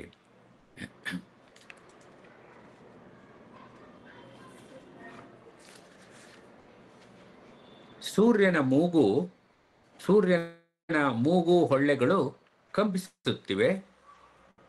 ಸೂರ್ಯನ ಮೂಗು ಹೊಳ್ಳೆಗಳು ಕಂಪಿಸುತ್ತಿವೆ, ಗೇಟುಗಳು ಬೇಲಿಗಳು ಮಾಯವಾಗಿವೆ. ನೋಡಿ, ಸೂರ್ಯನ ಇಲ್ಲಿ ಈ ಕವಿ ಎಷ್ಟು ಚೆನ್ನಾಗಿ ಪರ್ಸಾನಿಫೈ ಮಾಡ್ತಾರೆ, ಮನುಷ್ಯನನ್ನಾಗಿ ಮಾಡ್ತಾರೆ, ಮನುಷ್ಯನ ಭಾವನೆಗಳನ್ನು ಅಲ್ಲಿ ಅಟ್ರಿಬ್ಯೂಟ್ ಮಾಡ್ತಾ ಇದ್ದಾರೆ, ನಮ್ಮವ್ರನ್ನಾಗಿ ಮಾಡ್ತಾರೆ. ಸೂರ್ಯನ ಮೂಗು ಹೊಳ್ಳೆಗಳು ಕಂಪಿಸುತ್ತಿವೆ. ಈ ಆಬ್ಸ್ಟ್ರಾಕ್ಟ್ ಬಿಕಮ್ಸ್ ಕಾಂಕ್ರೀಟ್ ಇದೆಯಲ್ಲ, ಇದು ಭಾಳ ಚೆನ್ನಾಗಿದೆ. ಇಲ್ಲಿ ಗೇಟುಗಳು ಬೇಲಿಗಳು ಮಾಯವಾಗಿವೆ. ಒಂದಿಷ್ಟು ಪಾರಿವಾಳಗಳು ಆಕಾಶದೆಡೆಗೆ ಚಿಮ್ಮುತ್ತವೆ. ಬಹು ಬಿಗಿಯಾಗಿ ಎಳೆದಿರುವ ಬರ್ಚ್ ಮರದ ತೊಗಟೆ ಸಿಡಿಯುತ್ತದೆ. ನದಿಯ ನೆತ್ತರಿನಲ್ಲಿ ಮಂಜುಗಡ್ಡೆಯು ಕರಗುತ್ತವೆ. ಹುಲ್ಲು ತನ್ನ ಸರದಿಗಾಗಿ ಕಾಯುತ್ತಿದೆ. ಇನ್ನೊಂದ್ಸರಿ ಓದ್ತೇನೆ. ಸೂರ್ಯನ ಮೂಗು ಹೊಳ್ಳೆಗಳು ಕಂಪಿಸುತ್ತಿವೆ, ಗೇಟುಗಳು ಬೇಲಿಗಳು ಮಾಯವಾಗಿದೆ. ಗೇಟು ಇಲ್ಲ, ಬೇಲಿನೂ ಇಲ್ಲ. ಒಂದಿಷ್ಟು ಪಾರಿವಾಳಗಳು ಆಕಾಶದೆಡೆಗೆ ಚಿಮ್ಮುತ್ತಿವೆ. ಪ್ರಕೃತಿಯಿಂದ ಈ ಇಮೇಜ್ಗಳನ್ನು ಕವಿ ತೆಗೆದುಕೊಳ್ತಾ ಇದ್ದಾರೆ. ಬಹು ಬಿಗಿಯಾಗಿ ಎಳೆದಿರುವ ಬರ್ಚ್ ಮರದ ತೊಗಟೆ ಸಿಡಿಯುತ್ತಿದೆ. ಬರ್ಚ್ ಮರದ ತೊಗಟೆ ಸಿಡಿತಾ ಇದೆ, ಹೊರಗೆ ಬರ್ತಾ ಇದೆ. ನದಿಯ ನೆತ್ತರಿನಲ್ಲಿ ಮಂಜುಗಡ್ಡೆಗಳು ಕರಗ್ತಾ ಇದ್ದಾವೆ, ಮಂಜುಗಡ್ಡೆ ಕೂಡ ಕರಗ್ತಾ ಇದೆ. ಹುಲ್ಲು ತನ್ನ ಸರದಿಗಾಗಿ ಕಾಯುತ್ತಿದೆ, ಅದು ಕೂಡ ಈಗ ಹೊಸ ಹುಟ್ಟನ್ನು ಪಡಿತಾ ಇದೆ. ದೂರದ ಹಂಡೆಗಳಲ್ಲಿ ಕುದಿಯುತ್ತಿವೆ ಮೂಡಣ ಗಾಳಿ, ಪಡುವಣ ಗಾಳಿ. ಆವಾಗ ಆವಾಗ ನಿನಗೆ ಕೇಳಿಸುತ್ತೆ. ಭೂಮಿಯ ತನುವಿನಲ್ಲಿ ನೀನು ಬಿತ್ತ ಬೀಜ ಕದವ ತಟ್ಟುವುದನ್ನು. ಚೆನ್ನಾಗಿದೆ ಸಾಲುಗಳು. ಭೂಮಿಯ ತನುವಿನಲ್ಲಿ, ತಂಪಾಗಿರೋ ಭೂಮಿಯಲ್ಲಿ ನೀನು ಬಿತ್ತ ಬೀಜ ಏನು ಮಾಡ್ತಾ ಇದೆ? ಬೀಜ ಕದವ ತಟ್ಟುವುದನ್ನು, ಕದ ತಟ್ತಾ ಇದೆ, ಅದನ್ನು ಹೊರಗೆ ಬರಲಿಕ್ಕೋಸ್ಕರವಾಗಿ. ಬೀಜ ಹೆಂಗೆ ಹೊರಗೆ ಬರ್ತಾ ಇದೆ ಎಂಬುದನ್ನು ತೋರಿಸ್ತಾ ಇದೆ. ಎರಡನೇ ಸ್ಟ್ಯಾನ್ಸ. ಉಷ್ಣವಲಯದ ಸಾಣೆಗಲ್ಲುಗಳ ಮೇಲೆ ಓರಿಯಲ್ ಪಕ್ಷಿಗಳು ತಮ್ಮ ನಾಲಿಗೆಗಳನ್ನು ಮಸಿಯುತ್ತವೆ, ಹಿಂದಿರುಗಲು ತಯಾರಾಗುತ್ತವೆ.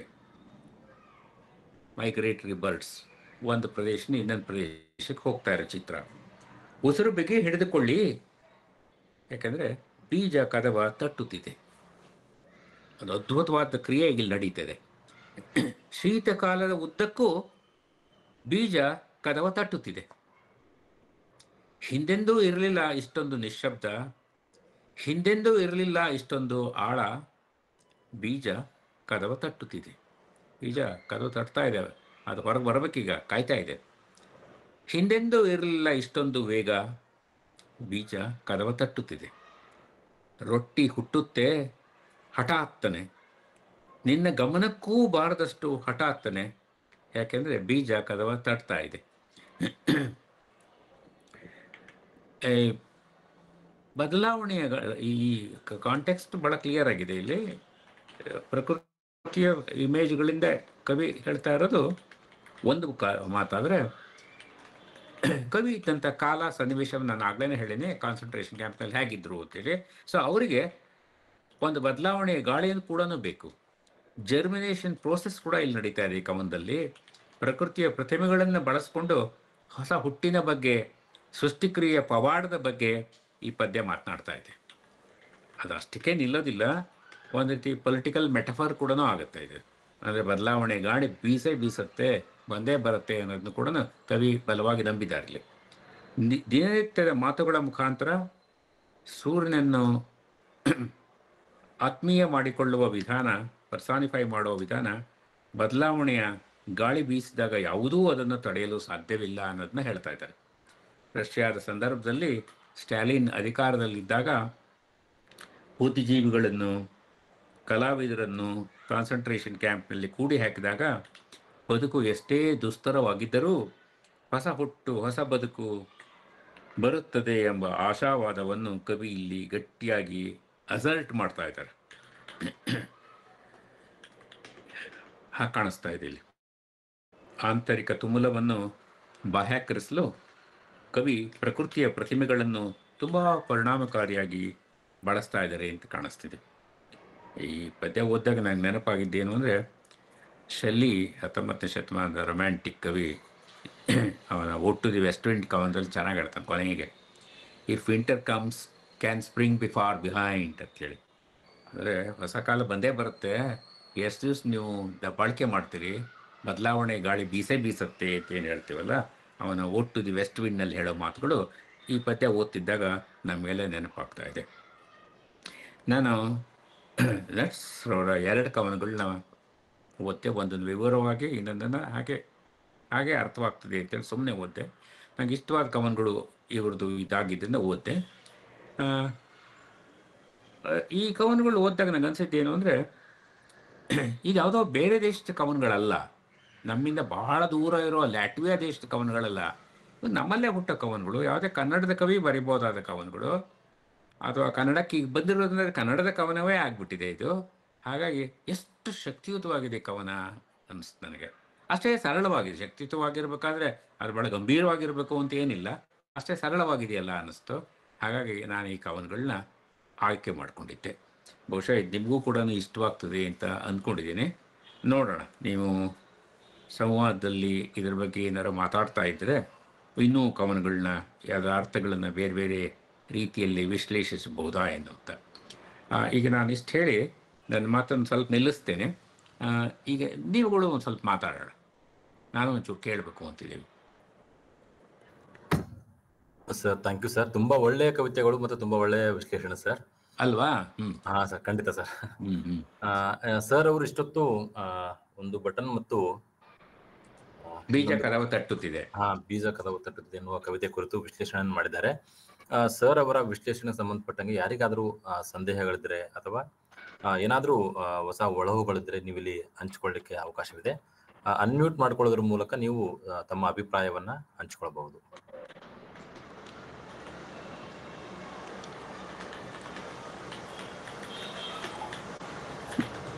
ಪ್ರಶ್ನೆ ಕೇಳಿದಾರೆ ಸರ್ ಅಲ್ಲಿ. ಹೇಳಿ. ಹಗಲು ರಾತ್ರಿಗೆ ಶರಣಾಗಬಾರದು ಅಲ್ಲವೇ ಸರ್ ಅಂತೇಳಿ. ಅಲ್ಲ, ಆಗಿದೆಯಲ್ಲ. ನಮ್ಮ ಕಾಲ ಹೇಗಾಗಿದೆ ಅಂದರೆ ಆಗಬಾರ್ದು ನಿಮ್ಗೆ ಆಸೆ ಅದು. ಆದರೆ ಏನೋ ಬದುಕಿನಲ್ಲಿ ಕಾಣಿಸ್ತಾ ಇದ್ದಾಗ, ಭರವಸೆಗಳೇ ಇದ್ದಾಗ, ನಿಮ್ಮನ್ನು ಕೂಡ ಹಾಕಿದಾಗ ನಿಮಗೆ ಯಾವಾಗಲೂ ಕೂಡ ಅದು ಕತ್ಲೆನೇ ಆಗಿದೆ. ಅಷ್ಟಿದ್ದಾಗ್ಯೂ ನಾವು ಬೆಳಕನ್ನು ಹುಡುಕ್ಬೇಕಲ್ವೇ? ಅದು ಶರಣಾಗಬಾರ್ದು, ಅದಾಗೆ ಆಗತ್ತಲ್ಲ. ನೀವು ಪ್ರತಿ ದಿವಸ ನೀವು ನೋಡಿದರೆ ಹಗಲು ರಾತ್ರಿ ಬದಲಾಗ್ತಾನೆ ಇರುತ್ತಲ್ಲ. ಯಾವಾಗಲೂ ಹಗಲೇ ಇರ್ಲಿಕ್ಕೆ ಸಾಧ್ಯ ಇಲ್ಲ. Okay sir, thank you sir. ಇಲ್ಲಿ ಇನ್ನೊಂದು ಪ್ರಶ್ನೆ ಇದೆ. ಹೇಳಿ. ಮೂಲ ಕವನದ ನೆಲದ ಹಲವು ಅಂಶಗಳು ಹಾಗೆಯೇ ಈ ಆಯ್ದ ಕವನದಲ್ಲಿ ಬಂದಿವೆ. ಇದು ಎಷ್ಟು ಮಟ್ಟಿಗೆ ಕವನಕ್ಕೆ ಕನ್ನಡವಾಗುವ ಕಸುವನ್ನ ತರುತ್ತದೆ ಅಥವಾ ಇಲ್ಲವೇ ತಡೆಯುತ್ತವೆ ಅಂತೇಳಿ ಒಂದು ಪ್ರಶ್ನೆ ಇದೆ ಸರ್. ಅಲ್ಲ, ಇದು ಮೂಲ ಕವನ ಲ್ಯಾಟ್ವಿಯಾ ಭಾಷೆಯಲ್ಲಿದೆ, ನಮಗದು ಗೊತ್ತಿಲ್ಲ. ಅದನ್ನು ಇಂಗ್ಲೀಷಿಗೆ ಅನುವಾದ ಮಾಡಿದ್ದಾರೆ.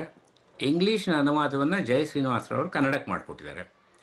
ಹಾಗಾಗಿ ಮೂಲ ಹೇಗಿತ್ತು ಅನ್ನೋದನ್ನ ಬಹುಶಃ ಇದ್ರ ಬಗ್ಗೆ ಹೆಚ್ಚು ಶ್ರೀನಿವಾಸೇ ಮಾತಾಡ್ಬೋದು, ಇದ್ರ ಬಗ್ಗೆ ಅನುವಾದ ಪ್ರಕ್ರಿಯೆ ಬಗ್ಗೆ ಅಂತ ಹೇಳ್ಕೊಂಡೆ. ಶ್ರೀನಿವಾಸ ಏನು ಹೇಳ್ತಾರಪ್ಪ ಇದ್ರ ಬಗ್ಗೆ? ಎಸ್ ಸರ್, ಹೌದು. ಕೇಳಿಸ್ತಾ ಇದೆಯಾ? ಕೇಳಿಸ್ತಿದೆ. ಇವಾಗ ಮೊದಲಾಗಿ ಆ ಕವನದ ಹೆಸರು ಪಟನ್ ಅಂತ ಇದೆ. ನಾನು ಹಾಗೆ ಉಳಿಸ್ಕೊಂಡಿದ್ದೇನೆ ಅದನ್ನ. ಯಾಕಂದ್ರೆ ಕನ್ನಡದಲ್ಲಿ ಗುಂಡಿ ಅಂತ ಒಂದು ಪದ ಇದೆ, ಅದು ಬಟನ್ನಿಗೆ ಸರಿಸಮವಾಗಿ ಬಳಸ್ತಾರೆ. ಆದ್ರೆ ಆ ಗುಂಡಿ ಅನ್ನೋ ಕಾನ್ಸೆಪ್ಟೇ ಬೇರೆ. ಅದು ಒಂದು ಕಾಲದಲ್ಲಿ ಗುಂಡಿ ಅಂತ ಇರ್ತಿತ್ತು, ನಮ್ಮ ಅಂಗಿಗಳಲ್ಲಿ, ಪ್ಯಾಂಟ್ಗಳಲ್ಲೆಲ್ಲ ಇರ್ತಿತ್ತು. ಒಂದು ಕಾಲದಲ್ಲಿ ಪೈಜಾಮಗಳಲ್ಲೆಲ್ಲ ಹಾಕ್ತಿದ್ರು. ಆದ್ರೆ ಆ ಗುಂಡಿ ಅನ್ನೋದು ಬಟನ್ ಅಲ್ಲ. ಇಲ್ಲಿ ಬಟನ್ ಅಂತ ಬರೋದೇ ಒಂದು ಬೇರೆ ಕಾನ್ಸೆಪ್ಟ್ ಅದು. ಸೊ ಆ ಕಾಂಟೆಕ್ಸ್ಟ್ ಅಲ್ಲಿ ಕೂಡ ಇದು ಸರಿ ಬೀಳುತ್ತದು. ಸೊ ಬಟನ್ ಅಂತ ಹಾಗೆ ಉಳಿಸ್ಕೊಂಡ್ಬಿಟ್ಟಿದ್ದೇನೆ. ಅದಕ್ಕೆ ನಾನು ಮೊದಲು ಸರ್ ಅವರು ಹೇಳಿದ ಹಾಗೆ ನನ್ನ ಒಂದು ಥರದ ಮ್ಯಾನಿಫೆಸ್ಟೋ ಸ್ಟೇಟ್ಮೆಂಟ್ ತರ ನಾನೊಂದು ಮಾಡಿದ್ದೇನೆ ಆರಂಭದಲ್ಲಿ ಪುಸ್ತಕದಲ್ಲಿ. ನನ್ನ ಒಂದು ಅನುವಾದ ಅಂದ್ರೆ ನನಗೆ ಸಹಜವಾಗಿ ಹಾಗೆ ಬರ್ತದೆ ಅನುವಾದ. ನಾನೇನು ನನ್ನನ್ನು ಫೋರ್ಸ್ ಮಾಡ್ಕೊಳ್ತಾ ಇಲ್ಲ ಈ ತರ ಅನುವಾದ ನಾನು ಮಾಡ್ಬೇಕು ಅಂತ. ನನಗೆ ನ್ಯಾಚುರಲ್ ಆಗಿ ಈ ತರದ್ ಅನುವಾದ ಬರೋದೇ ಈ ತರದ್ದು. ಸೊ ನಾನು ಹೀಗೆ ಮಾಡ್ತೇನೆ. ಸೊ ಮೂಲದಲ್ಲಿ ಬರುವ ಭೂ ದೃಶ್ಯಗಳು, ನೇಚರಲ್ಲಿ ಬರುವಂತದ್ದು, ಹಕ್ಕಿಗಳು, ಮರಗಳು, ನದಿಗಳು, ಇದನ್ನೆಲ್ಲ ನಾನು ಹಾಗೆ ಉಳಿಸ್ಕೊಂಡಿದ್ದೀನಿ. ಕವನದ ಮೊದಲಲ್ಲೇ ಬರುತ್ತೆ ಚೆರಿ ಮರ ಅಂತ. ಸೊ ಅದನ್ನ ಹಾಗೆ ಉಳಿಸ್ಕೊಂಡ್ಬಿಟ್ಟಿದ್ದೀನಿ ನಾನು, ಚೆರಿ ಮರ ಅಂತ. ಯಾಕಂದ್ರೆ ಅಲ್ಲಿರೋದು ಚೆರಿ ಮರ. ನಾವ್ ಅದನ್ನ ಇಲ್ಲಿ ಬೇರೆ ಯಾವುದೋ ಮರಕ್ಕೆ ಅದನ್ನ ತರಿಸ್ಲಿಕ್ಕೆ ನನಗೆ ಅದು ಇಷ್ಟ ಆಗ್ಲಿಲ್ಲ. ಯಾಕಂದ್ರೆ ಅದು ಲ್ಯಾಟ್ವಿಯಾದ ಕವನ ಅದು.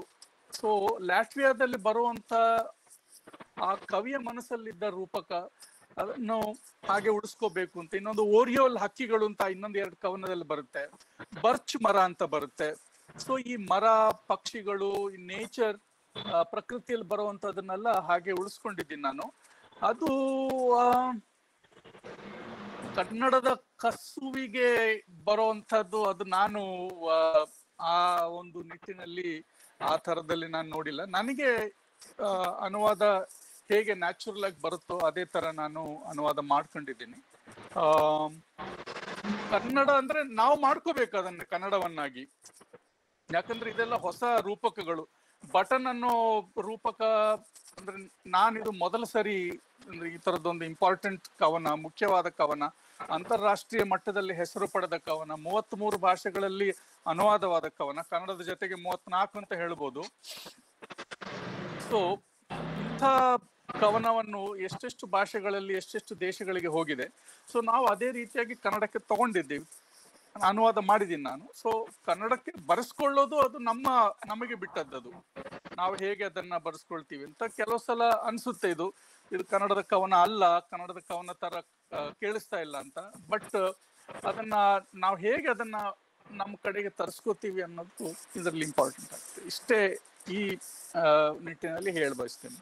ಇಲ್ಲ, ಶ್ರೀನಿವಾಸ್ ರಾವ್ ನಂಬಿಕೆ ಏನು ಅಂದ್ರೆ, ಅನುವಾದ ಮಾಡ್ಬೇಕಾದ್ರೆ ಮೂಲಕ್ಕೆ ನಿಷ್ಠವಾಗಿರ್ಬೇಕು ಅನ್ನೋದು, ಅದು ತುಂಬಾ ಸರಿಯಾದ್ದೆ.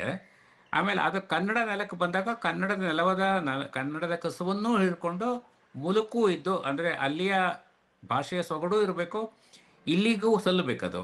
ಕನ್ನಡದ ಕವನವೂ ಆಗಬೇಕು. ಇದು ಕನ್ನಡದ ಕವನವೇ ಆಗಿದ್ದು, ನಮಗಂತೂ ಏನೂ ತೊಂದರೆ ಕಾಣಲಿಲ್ಲ. ಅಲ್ಲಿರೋವಂಥ ಕೆಲವು ಇಂಗ್ಲೀಷ್ ಶಬ್ದಗಳಾಗಲಿ ಅಥವಾ ಲ್ಯಾಟ್ವಿಯಾದ ಶಬ್ದಗಳಾಗಲಿ ನಮಗೇನು ತೊಂದರೆ ಅಂತ ಏನು ಅನ್ನಿಸ್ಲಿಲ್ಲ. ಯಾಕಂದರೆ ಅದೇ ಅರ್ಥ ಕೊಡುವಂಥದ್ದು ನಮ್ಮಲ್ಲಿ ಇದೆಯಲ್ಲ, ಹಾಗಾಗಿ ನಾವು ಅವನ್ನ ಬಳಸ್ಕೋತಾ ಇದ್ದೀವಿ. ಹಾಗಾಗಿ ನನಗೆ ಭಾಳ ಸಮರ್ಥವಾಗಿದೆ ಅನ್ನಿಸ್ತದೆ ಈ ಅನುವಾದಗಳದು. ಸರ್, ಇಬ್ಬರಿಗೂ ಧನ್ಯವಾದಗಳು. ಸರ್, ಇಲ್ಲಿ ಇನ್ನೊಂದೆರಡು ಪ್ರಶ್ನೆ ಇದಾವೆ. ಹೇಳಿ. ಬಟನ್ ಅಮುಖ್ಯವಾದದ್ದು ಅಂತ ಅನಿಸೋದಿಲ್ಲ. ಅಂಗಿಯು ಹೊಸದಾಗಿರಲಿ, ಹರಿದಿರಲಿ, ತೂತಾಗಿರಲಿ, ಅದಕ್ಕೊಂದು ಅಸ್ತಿತ್ವ ಅಥವಾ ಜೀವಂತಿಕೆ ಈ ಬಟನ್ ದಿಂದಲೇ ಎಂಬ ಗ್ರಹಿಕೆ ಇಲ್ಲಿರುವಂತಿದೆ ಅಂತೇಳಿ ಅಂಬ್ಲಯ್ಯ ಸೈದಪುರ ಅವರು ತಮ್ಮ ಅಭಿಪ್ರಾಯವನ್ನು ಹೇಳಿದ್ದಾರೆ ಸರ್. ಸರಿಯಾಗಿದೆ, ಅವ್ರು ಹೇಳಿದ ಸರಿಯಾಗಿದೆ. ಅಂದರೆ ಬಟನ್ ಅಮುಖ್ಯ ಅಲ್ಲ. ಅಂದರೆ ಕಾವ್ಯದ ದೃಷ್ಟಿಯಲ್ಲಿ ನಾವು ಸಾಮಾನ್ಯವಾಗಿ ಇಲ್ಲಿ ತನಕ ನಾವು ಹೇಳೋದೇನು ಅಂದರೆ, ಸಾಹಿತ್ಯದಲ್ಲಿ ಭಾಳ ಮುಖ್ಯವಾಗಿರೋ ವಿಚಾರಗಳನ್ನ ಇಟ್ಕೊಂಡು ಬರೀತಿರ್ತಾರೆ ಅಂತೇಳಿ. ಆದರೆ ಹಂಗೆ ಆಗಿಲ್ಲದೆ ಈ ಕವಿ ಒಂದು ಬಟನ್ ಎಂಬ ಒಂದು ಸಿಂಪಲ್ ಆಗಿರೋ ಒಂದು ಶಬ್ದವನ್ನು ತಗೊಂಡು, ಸಿಂಪಲ್ ಆಗಿರೋ ಒಂದು ವಸ್ತುವನ್ನು ತಗೊಂಡು, ಬಹಳ ಮುಖ್ಯ ಆಗಿಲ್ಲದೆ ಇರೋ ಒಂದು ವಸ್ತುವನ್ನು ತಗೊಂಡು, ಬಟ್ ಅದರ ಹಿನ್ನೆಲೆ ಎಷ್ಟಿದೆ ನೋಡಿ, ಅದರ ಹಿಂದ್ಗಡೆ ಇರುವಂಥ ಕಥೆ ಎಷ್ಟಿದೆ, ನೋವುಗಳು ಎಷ್ಟಿದೆ ಅಂತ ಅದರಿಂದ ಒಂದು ಗಹನವಾದ ಹೊರಡಿಸ್ತಾರಲ್ಲ, ಅದು ಇದಾಯ್ತು. ಅಂದರೆ ದೊಡ್ಡ ವಿಚಾರ ತಗೊಂಡು ದೊಡ್ಡದು ಹೇಳೋದಲ್ಲ ಅಲ್ಲ, ಮ್ಯಾಕ್ರೋದಲ್ಲಿನೇ ಹೋಗೋದಿಲ್ಲ, ಮೈಕ್ರೋದಿಂದ ಮ್ಯಾಕ್ರೋ ಹೋಗಬೇಕು ಅದು. ಸರಿ ಸರ್. ಸರ್, ಇಲ್ಲಿ ಮಧುರೊಂದು ಪ್ರಶ್ನೆ ಕೇಳಿದ್ರೆ, ಇಲ್ಲಿ ಓರಿಯೋಲ್ ಪಕ್ಷಿ ಅಂದ್ರೆ ನಮ್ಮಲ್ಲಿ ಕಾಣುವ ಮರಕೊಡ್ಡಿಗ ಪಕ್ಷಿನ ಅಂತೇಳಿ ಶ್ರೀನಿವಾಸ್ ಹೇಳ್ತೀಯ ಅದಕ್ಕೆ? Srinivas sir.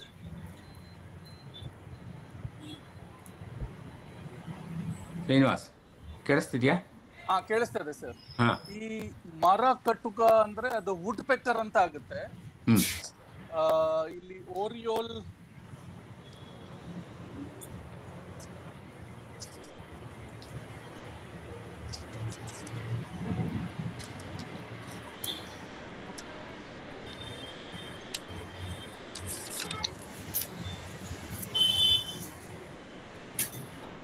Sir, thank you. ಮತ್ತೆ ಯಾರಾದ್ರೂ ನಮಸ್ತೆ. ನಾನು ಬಸಯ್ಯ ಅಂತ ಸರ್. ಈ ಕವನದಲ್ಲಿ ರೂಪಕಗಳಿದಾವಲ್ಲ ಸರ್, ಈ ಕವನವನ್ನ ನಡೆಸುತ್ತಿವೆ ಅಂತ ಅನ್ಕೋಬಹುದಾ ಸರ್? ಈ ರೂಪಗಳ ಮುಖಾಂತರ ಕವನ ಬಿಚ್ಕೋತಾ ಇದೆ ಅಲ್ವಾ, ರೂಪಗಳ ಮುಖಾಂತರ ಕವನ ಹೇಳ್ತಾ ಇದೆ ಅಲ್ವಾ. ಇದು ಈಗ ಸಾಮಾನ್ಯವಾಗಿ ನವ್ಯ ಕವನಗಳ ಮುಖ್ಯ ಲಕ್ಷಣ ಏನು ಅಂತಂದ್ರೆ, ಎಲ್ಲವನ್ನು ನೇರವಾಗಿ ಹೇಳದೆ ಅದನ್ನ ಬೇರೆ ರೀತಿಯಲ್ಲಿ ಹೇಳೋದು, ಅಂದ್ರೆ ರೂಪಗಳ ಮುಖಾಂತರನೇ ಹೇಳೋದು. ಸೊ ಆ ಕೆಲಸವನ್ನು ಇವರು ಮಾಡ್ತಾ ಇದ್ದಾರೆ ಇಲ್ಲಿ. ಹಾಗೆ ರೂಪಗಳೇ ಬಹಳ ಮುಖ್ಯವಾಗ್ತಾ ಇದ್ದಾವೆ. ಅದು ಅರ್ಥ ಹೊರಹೊಮ್ತಾ ಇರೋದು ರೂಪಗಳ ಮುಖಾಂತರನೇ.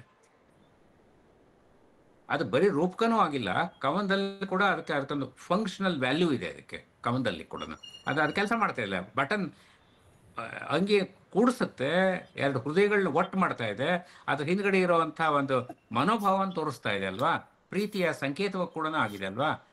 ಅನಂತ ದಾರದಿಂದ ಹೊಲಿರುವಂಥ ಬಟನ್ ಅದು, ಪ್ರೀತಿಯ ಅನಂತ ದಾರದಿಂದ ಹೊಲಿದಿರುವಂಥ ಬಟನ್. ಆದ್ದರಿಂದ ಈ ಬಟನ್ನಿಗೆ ಬೇರೆ ಅರ್ಥನೇ ಸಿಗತ್ತೆ, ಹೆಚ್ಚಿನ ಅರ್ಥ ಸಿಗತ್ತೆ ಇಲ್ಲಿ. Okay sir, thank you sir. Thank you. Oriole ಹಕ್ಕಿ ಕನ್ನಡದಲ್ಲಿ ಅರಿಶಿನ ಬುರುಡೆ ಹಕ್ಕಿ ಅಂತ ಇದೆ ಸರ್. ಆಕ್ಚುಲಿ ಹೌದಾ? ಇಲ್ಲಿ ಡಿಕ್ಷನರಿ ಮೀನಿಂಗ್ ಅಲ್ಲಿ ಸೀತೆ ಹಕ್ಕಿ ಅಂತ ಬರುತ್ತೆ ಹೆಸರು. ಸೀತೆ ಹಕ್ಕಿ ಬೇಸಿಗೆಯಲ್ಲಿ ಬ್ರಿಟಿಷ್ ದ್ವೀಪಗಳಿಗೆ ಬರುವ ಕಪ್ಪು ಮತ್ತು ಹಳದಿ ಗರಿಗಳುಳ್ಳ ಹಕ್ಕಿ. ಇದೇ ಬುಡಕಟ್ಟಿನ ಪ್ರಾಚೀನ ಕಾಲದ ಬಗೆಯ ಹಕ್ಕಿ ಜಾತಿ. ಇದೇ ಬಗೆಯ ಬಣ್ಣಗಳುಳ್ಳ ಅಮೆರಿಕದ ವಿವಿಧ ಪಕ್ಷಿ ಜಾತಿ. One of the migratory birds. Migratory birds ಅದು. ಹೌದು ಹೌದು. ಹಳದಿ ಬಣ್ಣದ ರೆಕ್ಕೆಗಳುಳ್ಳ ಹಕ್ಕಿ ಅದು. ಓರಿಯೋಲ್ ಅಂದ್ರೆ ಅದೊಂದು ಇಮೇಜ್. ಸುಮಾರು ವಿದೇಶಿ ಇಂಗ್ಲಿಷ್ ಕವನಗಳಲ್ಲಿ ಓರಿಯೋಲ್ ಹಕ್ಕಿ ಬರುತ್ತೆ. ಅದರಲ್ಲಿ ಅದ್ರದ್ದು ತುಂಬಾ ರಿಮಾರ್ಕಬಲ್ ಆಗಿರೋ ಯೆಲ್ಲೋ ಕಲರ್ ಫೆದರ್ಸ್ ಇಂದ ಅದನ್ನ ಗುರುತಿಸಲ್ಪಡ್ತಾರೆ. Sir thank you sir. Sir ಇಲ್ಲಿ ಮಧು ಅವರು ಇನ್ನೊಂದು ಪ್ರಶ್ನೆ ಕೇಳಿದ್ದಾರೆ. ಸ್ಕ್ಯೂಜೆನಿಯಸ್ ಕವಿಯ ಪ್ರತಿಮೆಯ ಸ್ವರೂಪ ತುಂಬಾ ಹೊಸ ಬಗೆಯಲ್ಲಿವೆ ಅನ್ಸುತ್ತಿದೆ. ಬಹುತೇಕ ಅವನ ನೆಲದ ಪ್ರತಿಮೆಗಳನ್ನ ಬಳಕೆ ಮಾಡಿದಂತಿದೆ ಅಂತೇಳಿ. ಅವರು ನೆಲದ ಪ್ರತಿಮೆಗಳನ್ನ ಬಳಕೆ ಮಾಡ್ತಾರೆ. ಜೊತೆಗೆ ತಮ್ಮ ಎದುರಿಗೆ ಕಾಣಿಸ್ತಿರುವಂತಹ ಪ್ರಕೃತಿಯಿಂದ ತೆಗೆದುಕೊಂಡ್ರೆ ಬಹಳಷ್ಟು ಪ್ರತಿಮೆಗಳನ್ನ ಯೂಸ್ ಮಾಡ್ತಾ ಇರ್ತಾರೆ ಅವರು. ಅಂದ್ರೆ ತಮ್ಮ ಕಣ್ಣಿಗೆ ಕಾಣಿಸ್ತಾ ಇರುವಂಥದ್ದಿದೆಯಲ್ಲ, ಆ ನೆಲದ ಸೊಗಡನ್ನು ಕಾಣಿಸ್ತಾ ಇದೆಯಲ್ಲ, ಅಂಥ ಪ್ರತಿಮೆಗಳನ್ನ ಬಳಸ್ತಾ ಇದ್ದಾರೆ ಅವ್ರಿಗೆ ಕಾಣಿಸುವಂಥದ್ದನ್ನ. ಹಾಗಾಗಿ ಅವ್ರ ಕವನಗಳು ಬಹಳ ಶಕ್ತವಾಗೋದು ಆ ಕಾರಣದಿಂದ ಆಗ್ತವೆ. ಅವು ಸುಮ್ಮನೆ ಜನರಲ್ಲಾಗಿ ಹೇಳ್ತಾ ಇಲ್ಲ, ಅವರು ಅಲ್ಲಿಂದ ತಗೋತಾರೆ ಪ್ರತಿಮೆಗಳನ್ನೆಲ್ಲ. ತಾವು ಕಾಣಿಸ್ತಾ ಇರೋ ತಮ್ಮ ಕಂಡಿರುವಂಥ ಲೋಕದಿಂದ ತಗೋತಾ ಇದ್ದಾರೆ ಅವರು. ತಮ್ಮ ದೇಶದ ಪ್ರತಿಮೆಗಳನ್ನ ಬಳಸ್ಕೋತಾ ಇದ್ದಾರೆ ಅವ್ರನ್ನ. ಸರ್ ರಾಚುಕೊಪ್ಪ ಅವರ ಒಂದು ಸ್ವಲ್ಪ ಜನರಲ್ ಪ್ರಶ್ನೆ ಇದೆ ಇದು. ಈ ನವ್ಯ ಮತ್ತು ನವೋದಯ ಕವಿಗಳಿಗೆ ವ್ಯತ್ಯಾಸವೇನು ಸರ್ ಅಂತೇಳಿ ಕೇಳಿದ್ದಾರೆ ಸರ್. ಅದು ಸ್ವಲ್ಪ ದೊಡ್ಡ ಪ್ರಶ್ನೆಗೆ ಆಗ್ತದೆ ಅದು. ನವ್ಯ ನವೋದಯ ಅದು ಹೇಳ್ಕೊಂಡು ಬೇರೆ ಟಾಪಿಕ್ಕೇ ಆಗ್ಬಿಡತ್ತದು. ಅದು ಈಗ ನಮ್ಮ ಇದಕ್ಕೆ ಸರಿ ಹೋಗುತ್ತಾ ಅದು? ಇಲ್ಲ, ಅದೇ ಬಹಳ ಅಲ್ಲ, ಅದು ಬಹಳ ಬೇರೆ ಸಾಹಿತ್ಯ. ಬ್ರೀಫ್ ಆಗಿ ಹೇಳಿ ಸರ್ ಒಂದು. ಇಲ್ಲ, ಬ್ರೀಫ್ ಆಗಿ ಹೇಳಿದ್ರೆ ನಮ್ಮ ಇವಾಗ ಇದ್ರ ಫೋಕಸ್ ಹೋಗೋದು. ಸರ್ ನಮಸ್ತೆ. ನಮಸ್ತೆ, ಹೇಳಿ. ಅಲ್ಲಿ ಒಬ್ರು ಪ್ರಶ್ನೆ ಮಾಡಿದ್ರಲ್ಲ, ರೂಪಕಗಳು ಅಂತ ಹೇಳಿ ನಿಮ್ ಬಾಯಿ ಒಳಗ ನವ್ಯ ಅನ್ನುವಂತ ಪದ ಬಂತು. ಅದಕ್ಕ ಈ ನವ್ಯ ಮತ್ತು ನವೋದಯಕ್ಕೆ ಏನು ವ್ಯತ್ಯಾಸ ಆಗ್ತದ ಕ್ಲಿಯರ್ ಆಗ್ಬೇಕು ಅಂತ ಕೇಳಿದೆ ಸರ್. ಅಂದ್ರೆ ಹಿಂದಿನವರು ನವೋದಯ ಅಂತ ನಾವು ಕನ್ನಡದಲ್ಲಿ ಸಾಮಾನ್ಯ ನವೋದಯ ಅಂತ ನಾವು 1920ರಿಂದ 50 ತನಕ ಬರೆದಂತ ಕಾವ್ಯಗಳಿಗೆ ನವೋದಯ ಕಾವ್ಯ ಅಂತ ಕರಿತಾ ಇದ್ವಿ. ಆ ನವೋದಯ ಕಾವ್ಯ ಸಾಮಾನ್ಯವಾಗಿ, ನಾನು ರೂಲ್ ಅಂತ ಹೇಳ್ತಲ್ಲ, ಸಾಮಾನ್ಯವಾಗಿ ವಿವರಣಾತ್ಮಕವಾಗಿರ್ತಿತ್ತು. ಸ್ವಲ್ಪ ಮಟ್ಟಿಗೆ ಇವತ್ತಿನ ದೃಷ್ಟಿಯಲ್ಲಿ ನೋಡಿದ್ರೆ ಸ್ವಲ್ಪ ಜಾಳಾಗಿರ್ತಿತ್ತು. ಅವರು ಪ್ರತಿಮೆಗಳನ್ನು ಇವತ್ತಿನವ್ರು ಬಳಸೋ ರೀತಿಯಲ್ಲಿ ಬಳಸ್ತಿರ್ಲಿಲ್ಲ. ಹಾಗಾಗಿ ಅವರು ವಿವರಣಾತ್ಮಕವಾಗಿದ್ದರಿಂದ ಅದು ಆಗಿತ್ತದು. ಅಲ್ಲಿ ಪ್ರಾಸಬದ್ಧವಾಗಿರಬೇಕು, ಭಾವನೆಗಳಿಗೆ ಹೆಚ್ಚು ಒತ್ತು ಕೊಡಬೇಕು ಅಂತಿತ್ತು. ಅದು ಅವರ ದೃಷ್ಟಿಕೋನ ಆಗಿತ್ತು, ತಪ್ಪು ಅಂತಲ್ಲ. ಆಗಿನ ಕಾಲ ಆಗಿತ್ತು. ಆ ಕಾಲಘಟ್ಟದಲ್ಲಿ ಅವ್ರು ಹಾಗೆ ಬರಿತಾ ಇದ್ರು. ನವೋದಯ ಕಾಲಘಟ್ಟದಲ್ಲಿ ಹಾಗೆ ಬರಿತಾ ಇದ್ರು. ಆವಾಗ ನೋಡಿ, ದೇಶ ಪ್ರೇಮದ ಬಗ್ಗೆ ಮಾತಾಡಬೇಕಾಗಿತ್ತು, ಪ್ರಕೃತಿ ಬಗ್ಗೆ ಮಾತಾಡಬೇಕಾಗಿತ್ತು, ಎಲ್ಲ ಕಡೆ ಮಳೆ ಬರ್ತಾ ಇತ್ತು, ಎಲ್ಲ ಸುಂದರವಾಗಿ ಇದೆ ಅಂತ ಅವ್ರು ಅಂದ್ಕೊಂಡಿದ್ರು. ಹಾಗಾಗಿ ಅಂಥದ್ರ ಬಗ್ಗೆನೇ ಬರಿತಾ ಇರ್ತಿದ್ರು. ನಾವು ನವ್ಯದ ಕಾಲಘಟ್ಟದಲ್ಲಿ ಹಾಗಿಲ್ಲ. ನಾವು ಈ ಭಾರತದ ಸ್ಥಿತಿನೇ ನೋಡಿದರೆ, ಸ್ವಾತಂತ್ರ್ಯ ಬಂದಾದ್ಮೇಲೆ ನಾವು ಅಂದ್ಕೊಂಡಿರುವಂತಹ ಕನಸುಗಳೆಲ್ಲ ನಿಜ ಆಗಲಿಲ್ಲ. ಇಲ್ಲಿ ಕಾಣಿಸ್ತಾ ಇರೋದೆಲ್ಲ ಒಡಕಲ ಬಿಂಬಗಳು ಕಾಣಿಸ್ತಾ ಇದ್ದಾವೆ, ಒಡೆದಿರುವಂಥ ಚಿತ್ರಗಳು ಕಾಣಿಸ್ತಾ ಇದ್ದಾವೆ. ಹಾಗಾಗಿ ನಾವು ಅವುಗಳನ್ನು ಬೇರೆ ಬೇರೆ ಪ್ರತಿಮೆಗಳ ಮುಖಾಂತರ, ಬೇರೆ ಬೇರೆ ರೂಪಗಳ ಮುಖಾಂತರ ಹೇಳಲಿಕ್ಕೆ ಪ್ರಯತ್ನ ಪಡ್ತೇವೆ. ನೇರವಾಗಿ ಹೇಳದೆ ರೂಪಗಳು ಹೇಳುವುದು ಹೆಚ್ಚು ಶಕ್ತಿಯುತವಾಗಿರ್ತದೆ, ಹೆಚ್ಚು ಅರ್ಥಪೂರ್ಣವಾಗಿರ್ತದೆ, ಹೆಚ್ಚು ಅರ್ಥಗಳನ್ನು ಕೊಡ್ತಾ ಇರ್ತದೆ. ಹಾಗಾಗಿ ನವ್ಯ ಕವಿಗಳು ಏನು ಮಾಡಿದರು, using minimum words giving maximum meaning, ಇದು ಅವ್ರ ನಂಬಿಕೆ.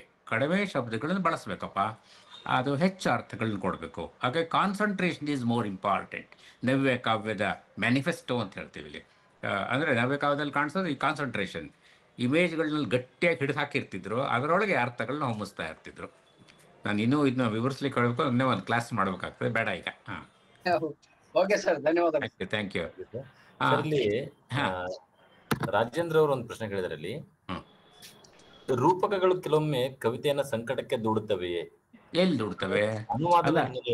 ಅಲ್ಲ, ರೂಪಕಗಳೇ ಭಾರವಾದಾಗ, ರೂಪಕಗಳೇ ಜಾಸ್ತಿ ಆದಾಗ, ರೂಪಕಗಳು ಏನೋ ಹೇಳದೇ ಇದ್ದಾಗ ನೀವು ಹೇಳಿದ್ದು ಅದೇ ಸಂಕಟಕ್ಕೆ ದೂಡುತ್ತದೆ. ಆ ರೂಪಕವನ್ನು ಕವಿ ತನ್ನ ಕವನದಲ್ಲಿ ಫಂಕ್ಷನಲ್ಲ ಕರೆಕ್ಟಾಗಿ ಬಳಸ್ಕೊಂಡ್ರೆ ಅವರು ಹೇಳುವುದಕ್ಕಿಂತ ಹೆಚ್ಚು ಶಕ್ತಿಯುತವಾಗಿ ಒಂದು ರೂಪಕ ಹೇಳ್ಬಿಡುತ್ತೆ. ಹಾಗಾಗಿ ರೂಪಗಳನ್ನ ಬಳಸ್ಕೊತಾ ಇರ್ತಾರೆ. ಇಲ್ಲಿ ಬಟನ್ ನಂಬರ್ ಕೂಡ ಅವರ ಪ್ರೀತಿಯ, ವಿಶ್ವಾಸದ, ಭರವಸೆಯ, ಸಮಥಿಂಗ್ ಟು ಹೋಲ್ಡ್ ಆನ್ ಅಂತ ಹೇಳಿದಿಲ್ಲ, ಅಂಥದ್ರ ಸಂಕೇತವಾಗಿ ಬರೋದ್ರಿಂದ ಅದು ಅರ್ಥಪೂರ್ಣವಾಗಿ ಆಗಿದೆ. ನೀವು ಹೇಳಿ ಸರಿ, ಬರೀ ರೂಪಗಳೇ ಬಳಸ್ಕೊಂಡು ಹೋದರೆ ಹಾಗಾಗತ್ತೆ. ಅದು ಹಾಗೆ ಈ ಕವನಗಳಲ್ಲಿ ಆಗಿಲ್ಲ. Sir thank you. ಇಲ್ಲಿ ಎಲ್ಲ ಅನುವಾದಗಳ ಹಿನ್ನೆಲೆಯಲ್ಲಿ ಹೇಗೆ ಸವಾಲಾಗಿದೆ ಅಂತ ನಮ್ಮ ಪ್ರಶ್ನೆ. ಅನುವಾದಗಳ ಹಿನ್ನೆಲೆ ಹೇಗೆ ಸವಾಲಾಗ್ತದೆ ಅನ್ನೋದು. ಏನು ಅನುವಾದಗಳ ಹಿನ್ನೆಲೆಯಲ್ಲಿ ಈ ರೂಪಕಗಳನ್ನು ಬಳಸುವಾಗ ಕೆಲವೊಂದು ಸಂದಿಗ್ಧತೆ ಅಲ್ಲ, ಆ ಉಂಟಾಗ್ತದೆ ಅನುವಾದಗಳು ಕರೆಕ್ಟ್. ಕನ್ನಡಕ್ಕೆ ಮಾಡ್ಬೇಕಾದ್ರೆ ನೀವು ಅಂತ ಬಹಳ ಒಳ್ಳೆ ಪ್ರಶ್ನೆ ಕೇಳಿದ್ರೆ, ಅನುವಾದಗಳ ಹಿನ್ನೆಲೆಯಲ್ಲಿ ಕವಿ ಬಳಸಿರುವಂತಹ ತನ್ನ ಕಾಲಘಟ್ಟ, ತನ್ನ ಸನ್ನಿವೇಶ, ತನ್ನ ವಾತಾವರಣಕ್ಕೆ ಬಳಸಿರುವಂತಹ ರೂಪಕ ನಮ್ಮ ಕನ್ನಡ ನೆಲಕ್ಕೆ ಅದು ಹೊಂದುತ್ತಾ, ಕನ್ನಡ ನೆಲದಲ್ಲಿ ಯಾವ ರೂಪಗಳು ಬಳಸಬೇಕು ಎಂಬುದು ಇದು ನಿಜವಾಗ್ಲೂ ಚಾಲೆಂಜಿಂಗ್ ಆಗಿರೋ ಒಂದು ಪ್ರಶ್ನೆ. ಅದು ಚಾಲೆಂಜಿಂಗ್ ಆಗಿದೆ. ಇದನ್ನ ಅನುವಾದಕರು ಬಿಡಿಸ್ಕೋಬೇಕಾಗ್ತದೆ. ಇಲ್ಲಿ ಜಯ ಶ್ರೀನಿವಾಸರಾವ್ ಅದನ್ನು ತುಂಬ ಚೆನ್ನಾಗಿ ಹೇಳಿದ್ರು. ಅದನ್ನ ಬಟನ್ ನಂಬರ್ನ ನಾನು ಬಟನ್ನಾಗೆ ಇಟ್ಕೊಂಡಿದ್ದೀನಿ. ಬಟನ್ ನಂಬರ್ ಕನ್ನಡದಲ್ಲೂ ಇದೆ, ಕನ್ನಡದಲ್ಲೂ ದಿನನಿತ್ಯ ಬಳಸೋ ಶಬ್ದ ಆಗಿದೆ. ಮತ್ತು ಬಟನ್ನ ಅರ್ಥ ಗುಂಡಿ ಅಲ್ಲ, ಅದು ಇನ್ನೂ ಅದಕ್ಕಿಂತ ಹೆಚ್ಚು ಅರ್ಥ ಆಗಿದೆ. ಹಾಗಾಗಿ ಈ ಬಟನ್ ನಂಬರೇ ಭಾಳ ಇಲ್ಲಿ ನನಗೆ ಸರಿಯಾಗಿದೆ ಅಂತ ಅವ್ರು ಹೇಳಿದರು. ಅದು ಸರಿ ಅನಿಸ್ತು ನನಗೆ. ಬಟನ್ ಅಂತಲೇ ಇಟ್ಕೊಂಡಿದ್ದಾರೆ. ಆ್ಯಂಡ್ ಇವತ್ತು ಭಾಳಷ್ಟು ಶಬ್ದಗಳು ಏನಾಗಿದೆ ನಮ್ಮ ದಿನನಿತ್ಯ ಬಳಕೆಯಲ್ಲಿ ನಾವು ಬಳಸ್ಕೋತಾ ಇದ್ದೇವಲ್ಲ, ಆ ಬಟನ್ ನೋಡಿ ಎರಡನ್ನು ಸೇರಿಸೋ ಕೆಲಸ ಮಾಡ್ತಿದೆ, ಹೊಂದಿಸೋ ಕೆಲಸ ಮಾಡ್ತಿದೆ, ಗಟ್ಟಿ ಮಾಡೋ ಕೆಲಸ ಮಾಡ್ತಿದೆ. ಆ್ಯಂಡ್ ಕೊನೆಗೂ ಕೂಡ ಒಂದು ವಿಶ್ವಾಸ ಕೊಡ್ತದೆ, ನಂಬಿಕೆ ಕೊಡ್ತಾ ಇದೆಯಲ್ಲ, ಅದು ಮುಖ್ಯ ಆಗ್ತದೆ. ಈ ಅನುವಾದದ ಬಗ್ಗೆ ಕಮಲಾಕರ್ ಏನು ಹೇಳ್ತೀರಿ? ಕಮಲಾಕರ್ ಕೇಳಿಸ್ತಾ ಇದೆಯಾ? ನಾನು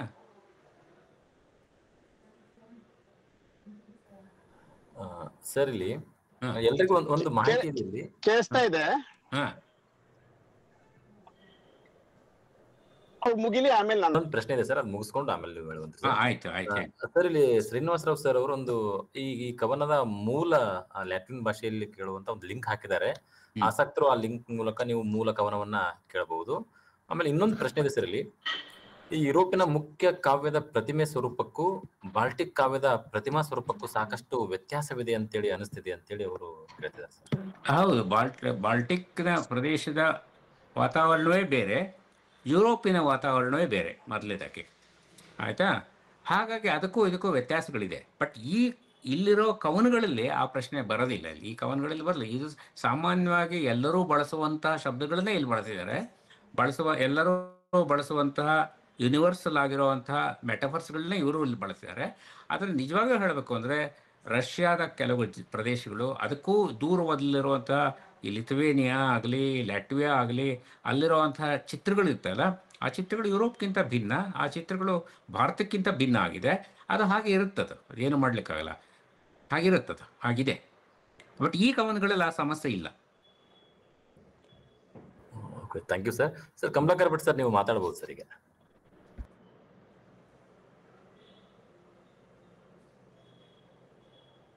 ಕಮಲಾಕರ್, ನಾನು ಯಾಕೆ ನಿಮ್ಮನ್ನು ಕೇಳಿದೆ ಅಂದ್ರೆ, ಕಮಲಾಕರ್ ನಾನು ಯಾಕೆ ನಿಮ್ಮನ್ನು ಕೇಳಿದೆ ಅಂದ್ರೆ, ನೀವು ಇವರ ಪೊಲೀಸ್ ಕವನಗಳನ್ನ ಓದಿದಿರಿ, ಪೊಲೀಸ್ ಕವನದ ಬಗ್ಗೆ ಮಾತಾಡಿದಿರಿ, ಪೊಲೀಸ್ ಕವನದ ಟ್ರಾನ್ಸ್ಲೇಷನ್ ಬಗ್ಗೆ ನೀವು ಹೇಳಿದಿರಿ. ಈಗ ಈ ಕವನಗಳಿಗೂ ಟ್ರಾನ್ಸ್ಲೇಷನ್ಗೂ ಆ ಕವನಿಗೂ ನಿಮ್ಗೆ ಏನಾದ್ರು ವ್ಯತ್ಯಾಸ ಕಾಣಿಸ್ತಿದ್ಯಾ ಅಥವಾ ಏನ್ ಅನಿಸ್ತಿದೆ? ಸರ್, ಮೊದಲನೇದಾಗಿ ಸರ್, ತುಂಬಾ ಚೆನ್ನಾಗಿ ನೀವು ಈ ಕವನವನ್ನ ವಿಶ್ಲೇಷಣೆ ಮಾಡಿದ್ರಿ. So thank you very much sir. ಮತ್ತೆ ಜಯ ಶ್ರೀನಿವಾಸ್ ರಾವ್ ಕೂಡ ಬಹಳ ಚೆನ್ನಾಗಿ ಮಾಡಿರೋ ಅನುವಾದಗಳು ಇವು. ನಾನು ಈ ಚರ್ಚೆ ನಡೀತಾ ಇದ್ದಾಗ ಈ ಕನ್ನಡೀಕರಿಸುವ ಬಗ್ಗೆ, ಅನುವಾದಿಸುವ ಬಗ್ಗೆ ನಂದು ಕೂಡ ಒಂದು ಅನುಭವವನ್ನ, ಒಂದು ದೃಷ್ಟಿಕೋನವನ್ನ ಹಂಚಿಕೊಂಡ್ರೆ ಚೆನ್ನಾಗಿರ್ಬೋದೇನೋ ಅಂತ. ಅನುವಾದಕರೇ ಆಗಿರೋದ್ರಿಂದ ನಾವು ಕೇಳಬೇಕಾಗಿದೆ, ಹೇಳಿ. ನನಗೆ ಏನ್ ಅನ್ಸುತ್ತೆ ಅಂತಂದ್ರೆ, ಮೊದಲನೇದಾಗಿ ಈಗ ನೀವು ಮತ್ತೆ ಜಯ ಶ್ರೀನಿವಾಸ್ ಹೇಳಿದಾಗೇನೆ ನನಗೂ ಅನ್ಸೋದೇನು ಅಂತಂದ್ರೆ, ನಾವು ಈ ಕನ್ನಡದ ಜಾಯಮಾನಕ್ಕೆ ಒಗ್ಗಿಸುವುದು, ಬಹುಶಃ ಅದೇ ಅರ್ಥದಲ್ಲಿ ಪ್ರಶ್ನೆ ಕೇಳಿದಂತವ್ರು ಕಸುವಿಗೆ, ಕನ್ನಡದ ಕಸುವಿಗೆ ಒಗ್ಗಿಸುವುದು ಅಂತೇಳಿ ಬಳಸಿದಾರೋ ಇಲ್ವೋ ಗೊತ್ತಿಲ್ಲ. ಆದ್ರೆ ಕನ್ನಡದ ಜಾಯಮಾನಕ್ಕೆ ಒಗ್ಗಿಸುವುದು ಅನ್ನೋದ್ರ ಅರ್ಥ ಏನು ಅಂತ ನನಗೆ ಗೊತ್ತಿಲ್ಲ ಆಕ್ಚುಲಿ. ಯಾಕೆ ಹೇಳ್ತಾ ಇದೀನಿ ಅಂತಂದ್ರೆ, ಎಷ್ಟೋ ಸಲ ನಮ್ಗೆ ಅನಿಸ್ಬಹುದು ಕನ್ನಡದಲ್ಲಿ ಅದು ನನಗನ್ಸೋ ಹಾಗೆ ಒಂಥರ ಈ ಮಾತೃ ಭಾಷೆಯ ಅಹಂಕಾರ ಅಂತ ನನಗನ್ಸುತ್ತೆ ಕೆಲವು ಸಲ. ನಮ್ಮ ಭಾಷೆಯಲ್ಲಿ ಎಲ್ಲ ಬಗೆಯ ಅಭಿವ್ಯಕ್ತಿಗೆ ಈಗಾಗಲೇ ಶಬ್ದಗಳಿವೆ, ನುಡಿಗಟ್ಟುಗಳಿವೆ, ಅಭಿವ್ಯಕ್ತಿ ಸಾಧ್ಯ. ನಮ್ಮ ಹತ್ರ ಇರುವ ಶಬ್ದಗಳಿಂದನೇ ಎಲ್ಲವನ್ನೂ ಅಭಿವ್ಯಕ್ತಿಸುವಂತ ಇದು ಸಾಧ್ಯ ಅನ್ನುವಂಥದ್ದು ಒಂದು ದೃಷ್ಟಿನಲ್ಲಿ ಅದೊಂಥರ ಅಹಂಕಾರ ಅಂತ ನನಗನ್ಸುತ್ತೆ. ಅಥವಾ ಅಹಂಕಾರಕ್ಕೆ ಅನ್ನೋದಕ್ಕಿಂತ ಮೋಹ ಅಂತಲೂ ಹೇಳ್ಬೋದು, ಒಂದು ಅತಿಯಾದ ಮೋಹ ಅಂತ. ಆ ಮೋಹದಿಂದಾಗಿ ಬಹುಶಃ ನಮಗೆ ಅನುವಾದಗಳಲ್ಲಿ ಯಾವಾಗ್ಲೂ ಎಂತದೋ ಒಂದು ಏಲಿಯನ್ ಆದಂತ ಅಂಶ ಕಾಣಿಸ್ತಾ ಇರಬಹುದು. ಹಾಗಾಗಿ ಕೆಲವರು ಆ ತರದ ಅಬ್ಜೆಕ್ಷನ್ ಗಳನ್ನ ನನ್ನ ಜೊತೆ ಕೂಡ ಬಹಳಷ್ಟು ಜನರು ಆ ಅಬ್ಜೆಕ್ಷನ್ ಗಳನ್ನ ರೇಸ್ ಮಾಡಿರೋದಿದೆ. ನನಗೆ ಇನ್ನೊಂದು ಅನುಭವ ಏನಾಗಿದೆ ಅಂತಂದ್ರೆ,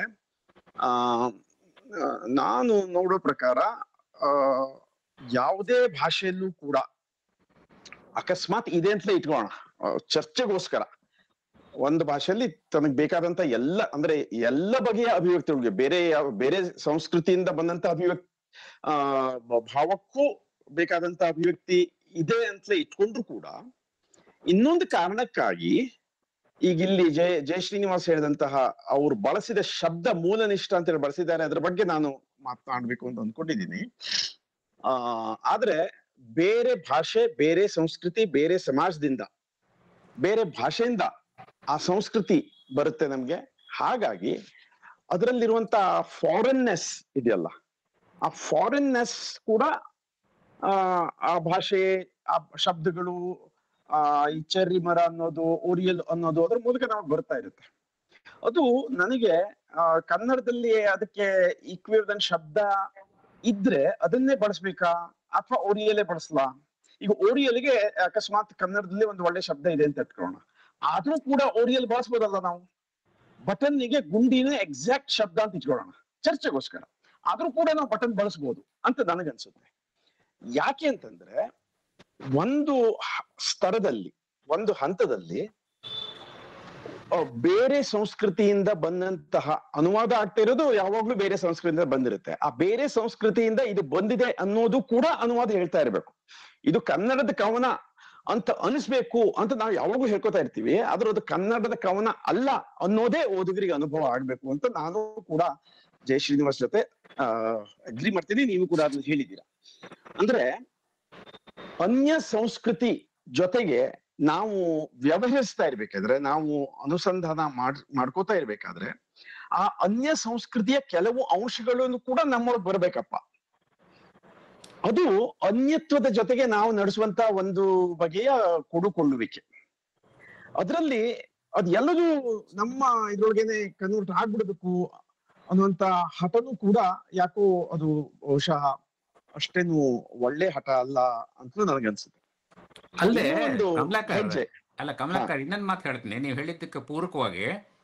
ಯಾವಾಗಲೂ ಅನುವಾದ ಎಂಬುದು ಬೇರೆ ದೇಶ, ಬೇರೆ ಸಂಸ್ಕೃತಿಯಿಂದ ನಮ್ಮಲ್ಲಿಗೆ ಬರೋದು ಅಂತಾನೆ. ಆದರೆ ಹಾಗಾಗ್ತಿದ್ದಾಗ ಅಲ್ಲಿಯ ಕೆಲವು ಟರ್ಮ್ಗಳನ್ನ, ಶಬ್ದಗಳನ್ನ ನಾವ್ಯಾಕೆ ಬಳಸಬಾರ್ದು? ಯಾಕೆ ಬಳಸಬಾರ್ದು ಅಂತಂದ್ರೆ, ನಮ್ಮ ಕನ್ನಡ ಬೆಳೆಯೋದು ಯಾವಾಗ? ಈ ಕೊಡುಕೊಳ್ಳುವಿಕೆಯಿಂದ ತಾನೆ. ಎಲ್ಲದನ್ನೂ ಕನ್ನಡದಲ್ಲೇ ಹುಡುಕೋ ಅನ್ನೋದು ಅಲ್ಲ ಅದು. ಎಲ್ಲದಕ್ಕೂ ಕನ್ನಡದಲ್ಲಿ ಇರಬೇಕಾಗಿಲ್ಲ, ಇರೋದು ಇಲ್ಲ, ಆಯ್ತಾ? ಆಮೇಲೆ ಅದು ಇವತ್ತು ಈ ಕಾರು ಎಂಬುದು ನಮ್ಮ ಕನ್ನಡ ಶಬ್ದನೇ, ಅದು ಬಟನ್ ಕನ್ನಡ ಶಬ್ದನೇ ಆಗಿದೆ. ಹಾಗಾಗಿ ಅವುಗಳನ್ನು ಬಳಸಿ ನಮ್ಮ ಭಾಷೆಯನ್ನು ಕೂಡ ನಾವು ಬೆಳೆಸ್ಬೇಕಾಗ್ತದೆ. ಅನುವಾದ ಕ್ರಿಯೆ ಇದನ್ನ ಮಾಡ್ತಾ ಇರುತ್ತೆ, ಮಾಡಬೇಕು, ಅನುವಾದ ಕ್ರಿಯೆ ಮಾಡಬೇಕು. ಅದನ್ನ ಅಲ್ಲಿಂದ ಕೆಲವು ತಗೊಂಬಂದು ಕನ್ನಡ ಜಾಯಮಾನಕ್ಕೆ ಒಗ್ಸೋದ್ರಿಂದ ಕನ್ನಡ ಬೆಳೀತದೆ, ಕನ್ನಡ ಬೆಳೆದಿದೆ ಅಲ್ಲಿ. ಹೀಗಾಗಿ ನಮ್ಮಲ್ಲಿ ಇವತ್ತು ಆಗ್ತಾ ಇರೋ ಎಷ್ಟು ಭಾಷೆಯ ಸೌಂದರ್ಯ ನಮ್ಗೆ ಕಾಣಿಸ್ತಾ ಇದೆ ಅಂದ್ರೆ ಈ ರೀತಿ ಕೊಡುಕೊಳ್ಳುವಿಕೆಯಿಂದನೇ. ಆಗ ಅನುವಾದದಲ್ಲಿ ಬರೀ ಮೂಲಕ್ಕೆ ಇರಬೇಕು ಅನ್ನೋದೇನಲ್ಲ, ಅದನ್ನ ನಮ್ಮ ಭಾಷೆಯಲ್ಲಿ ನಾವು ಹೆಂಗ್ ತಗೋಬೇಕು ಅನ್ನೋದು. ಖಂಡಿತ ಸರ್, ಖಂಡಿತ. ಹೌದು ಹೌದು ಹೌದು, ಅದೇ. ಆದ್ರೆ ನನಗೆ ಒಂದು ರಿಸರ್ವೇಶನ್ ಏನಿದೆ ಅಂತಂದ್ರೆ, ಈ ಅದಕ್ಕೆ ಕಾರಣ ಅನ್ನೋದಿದೆಯಲ್ಲ, ಅದು ಮೂಲಕ್ಕೆ ನಿಷ್ಠವಾಗಿರ್ಬೇಕು ಅನ್ನೋ ಆ ಶಬ್ದ ನನಗೆ ಯಾಕೋ ಅಷ್ಟು ಕನ್ವಿನ್ಸಿಂಗ್ ಅನ್ಸಲ್ಲ. ಬಹುಶಃ ನಾವು ಮೂಲಕ್ಕೂ ನಿಷ್ಠರಾಗಿರೋದಕ್ಕೆ ಸಾಧ್ಯವಿಲ್ಲ, ಅಂದ್ರೆ ಭಾಷೆಯ ದೃಷ್ಟಿಯಲ್ಲಿ ಲಕ್ಷ ಭಾಷೆಗೂ ನಿಷ್ಠರಾಗಿರೋದಕ್ಕೆ ಸಾಧ್ಯವಾಗಲ್ಲ. ಅದು ಸ್ವಲ್ಪ ಅದೊಂಥರ ಇಂಪಾಸಿಬಲ್ ಟಾಸ್ಕೇ ಇರ್ಬೋದೇನೋ. ಮುಖ್ಯವಾಗಿ ನನಗೆ ಅನ್ಸೋದು ಈ ಅನುವಾದದ, ಈಗ ಕನ್ನಡದಿಂದ ಇಂಗ್ಲಿಷ್ ಮಾಡ್ಬೇಕಿದ್ರು ಕೂಡ ಹಾಗೇನೆ. ಈಗ ನಾನು ಕೆಲವು ಕೃತಿಗಳನ್ನ ಕನ್ನಡದಿಂದ ಇಂಗ್ಲಿಷ್ ಮಾಡ್ಬೇಕಿದ್ರೆ ನಾನು ಬಹಳಷ್ಟು ಸಲ ಕನ್ನಡ ಶಬ್ದಗಳನ್ನ ಉಳಿಸ್ಕೊಂಡಿದ್ದೇನೆ. ಅದು ಇಂಗ್ಲಿಷ್ನಲ್ಲಿ ಇದಕ್ಕೆ ಶಬ್ದ ಇದ್ದಾಗೂ ಕೂಡ ಉಳಿಸ್ಕೊಂಡಿದ್ದೇನೆ. ಕೆಲವು ಕಡೆ ಇಂಗ್ಲಿಷ್ನಲ್ಲಿ ಈ ಶಬ್ದ ಅಥವಾ ಒಂದು ರಫ್ ಆದಂತ ಇಕ್ವಿವೆಲೆಂಟ್ ಇದ್ದಾಗ್ಲೂ ಕೂಡ ಕನ್ನಡ ಶಬ್ದಗಳನ್ನು ಬಳಸಿರೋದಿದೆ. ಅದು ಒಂಥರದಲ್ಲಿ ಎರಡೂ ತರದಲ್ಲೂ ಆಗ್ಬೇಕು. ಅದು ಕನ್ನಡದಿಂದನೂ ಕನ್ನಡ ಶಬ್ದಗಳು ಬೇರೆ ಕಡೆ ಹೋಗ್ಬೇಕು, ಮತ್ತು ಬೇರೆ ಭಾಷೆಗಳಿಂದನೂ ನಮ್ಗೆ ಶಬ್ದಗಳು ಬರಬೇಕು. ಆದ್ರೆ ಅವು ಶಬ್ದಗಳು ಮಾತ್ರ ಅಲ್ಲ, ಶಬ್ದಗಳಾದ್ರೆ ಹಾ ಅದ್ರ ಹಿಂದ್ಗಡೆ ಅವು ಒಂದು ಹೌದು ಕಾನ್ಸೆಪ್ಟ್ಗಳು ಸಂಸ್ಕೃತಿಯ ಕಾನ್ಸೆಪ್ಟ್ ಆಗಿರುತ್ತೆ, ಹೌದು, ಒಂದು ಸಂಸ್ಕೃತಿ correct. ಇರುತ್ತೆ. ಅದ್ರ ಹಿಂದ್ಗಡೆ ಒಂದು ಬೇರೆದೇ ಆಗಿರೋ ಒಂದು ನೆಲದ ವಾಸನೆ ಇರ್ತದೆ, ಅರ್ಥ ಇರ್ತದೆ. ಹೌದು ಸರ್. ಅದನ್ನೇ ನಾವು ಅನ್ಯತ್ವ ಅಂತ ಹೇಳಿ ಒಂದು ವಿಶಾಲವಾದಂತ ಶಬ್ದದೊಳಗೆ ಕರೆದ್ರೆ ಆ ಶಬ್ದದಿಂದ ಅನ್ಯತ್ವ ಅನ್ನುವ ಶಬ್ದದಿಂದ ಆ ವಿಶಾಲವಾದಂತ ಅರ್ಥದಲ್ಲಿ ಬಳಸಿದ್ರೆ ನನಗನ್ಸುತ್ತೆ ನಾವು ಅನುವಾದದ ಮೂಲಕ ಈ ತರದ ಒಂದು ಹೊಸ ಈ ಕಡಲ ಗಾಳಿ, ಬಾಲ್ಟಿಕ್ ಕಡಲ ಗಾಳಿಯನ್ನ ರಿಸೀವ್ ಮಾಡ್ಕೋತಾ ಇದೀವಿ. ನಮ್ಮ ಮನೆ ಮುಂದಿನ ಹಳ್ಳದ್ದಲ್ಲ ಅಥವಾ ನದಿದಲ್ಲ, ಬಾಲ್ಟಿಕ್ ಕಡಲ ಗಾಳಿಯನ್ನ, ಬೇರೆ ಗಾಳಿಯನ್ನು ಕೂಡ ಸೇರಿಸೋದ್ರಿಂದನೇ ನಮ್ಮ ಇದು ರಿಚ್ ಆಗ್ತಾ ಹೋಗುತ್ತೆ ಅನ್ನೋದು. ಹಾಗಾಗಿ ಎಲ್ಲ ಅನುವಾದಗಳಲ್ಲೂ ಕೂಡ ಈ ಒಂದು ಕೊಡುಕೊಳ್ಳುವಿಕೆ ಅನಿವಾರ್ಯ ಮತ್ತು ಅದು ಆಗ್ಲೇಬೇಕಾದದ್ದು, ಇನ್ಎಸ್ಕೇಪಬಲ್ ಕೊಡುತ್ತೆ. ಸರಿ ಸರಿ ಅಲ್ಲ, ನೀವು ಹೇಳಿದ್ ಪೂರ್ತಿ ಸರಿ. ಜಯ ಶ್ರೀನಿವಾಸ್ ಅದನ್ನ ಆ ಕೆಲಸ ಸರಿಯಾಗಿ ಮಾಡಿದ್ದಾರೆ ಅಂತ ನನಗನ್ನಿಸ್ತಾ ಇದೆ. ಬಾಲ್ಟಿಕ್ಕಿನ ವಾಸನೆನೂ ಇದೆ, ಕನ್ನಡದ ಮಣ್ಣಿನ ಗುಣ ಕೂಡ ಇಲ್ಲಿ ಕಾಣಿಸ್ತಾ ಇದೆ. Actually this is A tight rope walking. ಒಂಥರ ಕತ್ತಿ ಅಂಚಿನ ಮೇಲೆ ನಡೆಯುವಂತ, ನೈಫ್ ಎಡ್ಜ್ ಮೇಲೆ ನಡೆಯುವಂತದ್ ಕೆಲಸ ಅದು. ತುಂಬಾ ಕೇರ್ಫುಲ್ ಆಗಿ ಅಂದ್ರೆ ನೋಡಿ ಮಾಡಿ ಮಾಡ್ತಾ ಇರ್ತೀನಿ. ಕಷ್ಟನೇ ಆಗುತ್ತೆ, ಆದ್ರೂ ಎಲ್ಲ ಒಂದ್ ಕಡೆ ಸ್ವಲ್ಪ ಆಚೆ ಇಲ್ಲ, ಈ ಕಡೆ ಈಚೆ, ಆ ಕಡೆ ಆಚೆ, ಈ ತರದ್ದು ಆಗೋದುಂಟು. ಆದ್ರೆ ನನ್ನ ಪೊಲೀಸ್ ಕವನ ಸಂಕಲನಕ್ಕೆ ಕಮಲಾಕರ್ ಮುನ್ನುಡಿಯಲ್ಲಿ ಹೇಳಿದ್ದು ಇದೊಂಥರ ರಿಸ್ಕಿ ಕೆಲಸ ಅಂತ. ಹೌದು, ರಿಸ್ಕ್ ತಗೋಬೇಕಾಗತ್ತೆ. ಇದು ಇಲ್ಲಿ ಒಂದು 2-3 ಎಕ್ಸಾಂಪಲ್ ಹೇಳಿರೋದು ನಾನು. ಬಟನ್ ಅಥವಾ ಬರ್ಚ್ ಮರ ಅಥವಾ ಓರಿಯೋಲ್ ಹಕ್ಕಿ ಅಂತ ಈ ತರದ್ದು ಸುಮಾರು. ಇನ್ನು ಸ್ವೀಡಿಶ್ ಕವನಗಳು ಅಲ್ಲಿ ಇಲ್ಲಿ ಹೋದ್ರೆ ಅಲ್ಲಿ ಇನ್ನು ಲ್ಯಾಂಡ್ಸ್ಕೇಪ್ ಕಂಪ್ಲೀಟ್ ಆಗಿ ಚೇಂಜ್ ಆಗುತ್ತೆ. ಅದು ಸ್ವೀಡನ್, ಸ್ಕ್ಯಾಂಡಿನೇವಿಯನ್ ಕಂಟ್ರೀಸ್ಗೆ ಹೋದ್ರೆ ಅದು ಈ ಕಡೆ ಬಂದ್ಬಿಡುತ್ತೆ ಕಂಪ್ಲೀಟ್ ಆಗಿ. ಈಸ್ಟರ್ನ್ ಯುರೋಪಿನ ಲ್ಯಾಂಡ್ಸ್ಕೇಪ್ ಕಂಪ್ಲೀಟ್ ಆಗಿ ಡಿಫ್ರೆಂಟ್ ಆಗುತ್ತೆ. ಸೊ ಅಲ್ಲಿ ಅವರ ಇಮೇಜಸ್ ಜೊತೆಗೆ ಭಾಷೆ ಬದಲಾಗುತ್ತೆ. ಸೊ ಈ ತರದ್ದೆಲ್ಲ ಟೈಟ್ ರೋಪ್ ವಾಕಿಂಗ್ ಮಾಡ್ಬೇಕಾಗುತ್ತೆ. ಯಾಕಂದ್ರೆ ಇಂತರ ಕವಿಗಳ ಹೆಸರುಗಳೇ ಕೇಳಿದ್ದಿಲ್ಲ ನಾನು. ಮೊದಲ ಸಲ ಇವ್ರನ್ನೆಲ್ಲ ಓದಿದ್ದು 3 ವರ್ಷದ ಹಿಂದೆ. ಒಂದೊಂದಾಗಿ ಕವನಗಳು ಇವರನ್ನೆಲ್ಲ ಒಬ್ಬೊಬ್ಬರನ್ನೇ ಓದ್ಕೊಂಡು ಬಂದು ಆಮೇಲೆ ಮೆಲ್ಲ ಮೆಲ್ಲ ಇದು ಮಾಡಿ ಕಮಲಾಕರ್ ಜೊತೆಗೆ ರೆಗ್ಯುಲರ್ ಆಗಿ ಟಚ್ ಅಲ್ಲಿದ್ದು ಅವ್ರಿಗೂ ಕಳಿಸ್ತಾ ಇದ್ದೆ. ಅವರು ಓದಿ ತಮ್ಮ ರಿಯಾಕ್ಷನ್ಸ್ ಹೇಳ್ತಾ ಇದ್ರು. ಸೊ ಹೀಗೆ ಒಂಥರ ಕೊಲಾಬ್ರೇಟಿವ್ ಆಗಿ ಕಮಲಾಕರ್ ಜೊತೆಗೆ ನಾನು ಇದನ್ನ ಮಾಡ್ತಾ ಬಂದಿದ್ದೀನಿ. ಕೆಲವು ಸಲ ಇಲ್ಲ ಇದು ನಡೆಯೋದಿಲ್ಲ ಅಂತ ಹೇಳಿದ್ರು. ನೆನ್ನೆ ಕೂಡ ಒಂದು ಕವನ ಕಳಿಸಿದ್ದೆ, ಟ್ರಾನ್ಸ್ಲೇಟ್ ಮಾಡಿದ್ದು. ಇಲ್ಲ ಪಾಸಿಬಲಿ ಇದು ವರ್ಕ್ ಆಗೋದಿಲ್ಲ ಅಂತ ಕೂಡ ಹೇಳಿದ್ರು. ಸೊ ಈ ತರದ್ದು ನಾವು ಯಾಕಂದ್ರೆ ಒಂದು ಮೈಂಡ್ ಸೆಟ್ ಒಂಥರ ಸಿಮಿಲರ್ ಆಗಿರೋದ್ರಿಂದ ಅಪ್ರೋಚ್ ಮಾಡೋದು ಸುಲಭ ಆಗುತ್ತೆ ನನಗೆ. ಅದು ಆಯ್ತು ಶ್ರೀನಿವಾಸ್, ಈ ಕೆಲಸಗಳು ಬಹಳ ಕಷ್ಟವಾದ್ದು ಹೌದು, ಪ್ರೀತಿ ಕೆಲಸವೂ ಹೌದು, ಪ್ಯಾಷನ್ ಇರುವಂಥ ಕೆಲಸನೂ ಹೌದು. ಇದು ನಿಮ್ಮ ಕೈಯಿಂದ ಆಗ್ತಾನೆ ಇರಲಿ, ಮುಂದುವರಿತಾ ಇರಲಿ ಅಂತ ಆಶಿಸ್ತಾ ಇರ್ತೇನೆ. ಇದರಿಂದ ಕನ್ನಡ ಸಾಹಿತ್ಯ ಇನ್ನೂ ಹೆಚ್ಚು ಬೆಳೀತಾ ಇರುತ್ತೆ. ಹಾಗಾಗಿ ನೀವು ಈ ಕೆಲಸವನ್ನು ಮುಂದುವರಿಸ್ತಾ ಹೋಗ್ತಾ ಇರಿ. ನಮಗೂ ಕೂಡ ಬೇರೆ ದೇಶದ ಕವನಗಳು, ಸಾಹಿತ್ಯ ಗೊತ್ತಾಗದೆ ಇವುಗಳ ಮುಖಾಂತರ. ಈ ಕೊಡುಕೊಳ್ಳುವಿಕೆ ಯಾವಾಗಲೂ ಕೂಡ ಎಷ್ಟು ಕೊಡ್ತೀವಿ ಎಷ್ಟು ತಗೋತೀವಿ ಅನ್ನೋದು ಡಿಬೇಟಬಲ್ ಆಗಿರುವಂಥದ್ದೇ. ಹಾಗಾಗಿ ಅದ್ರ ಬಗ್ಗೆ ಚರ್ಚೆ ನಾವು ಎಷ್ಟು ಮಾಡಿದ್ರೂ ಮುಗಿಯೋದೇ ಇಲ್ಲ. ಆದರೆ ಭಾಳ ಸಕ್ಸಸ್ಫುಲ್ ಆಗಿ ಇಲ್ಲಿರೋ ಕವನಗಳನ್ನ ಅನುವಾದ ಆಗಿರೋದ್ರಿಂದ ನನಗಂತೂ ಇದ್ರ ಭಾಳಷ್ಟು ಕವನಗಳು ಭಾಳ ಇಷ್ಟವಾದವು. ಬಹುಶಃ ಎಲ್ಲ ಓದಿದ್ರು ಇದನ್ನ ಈ ಸವಿಯನ್ನು ಸವಿಲಿ ಅನ್ನೋದು ಆಶಿಸ್ತೇನೆ.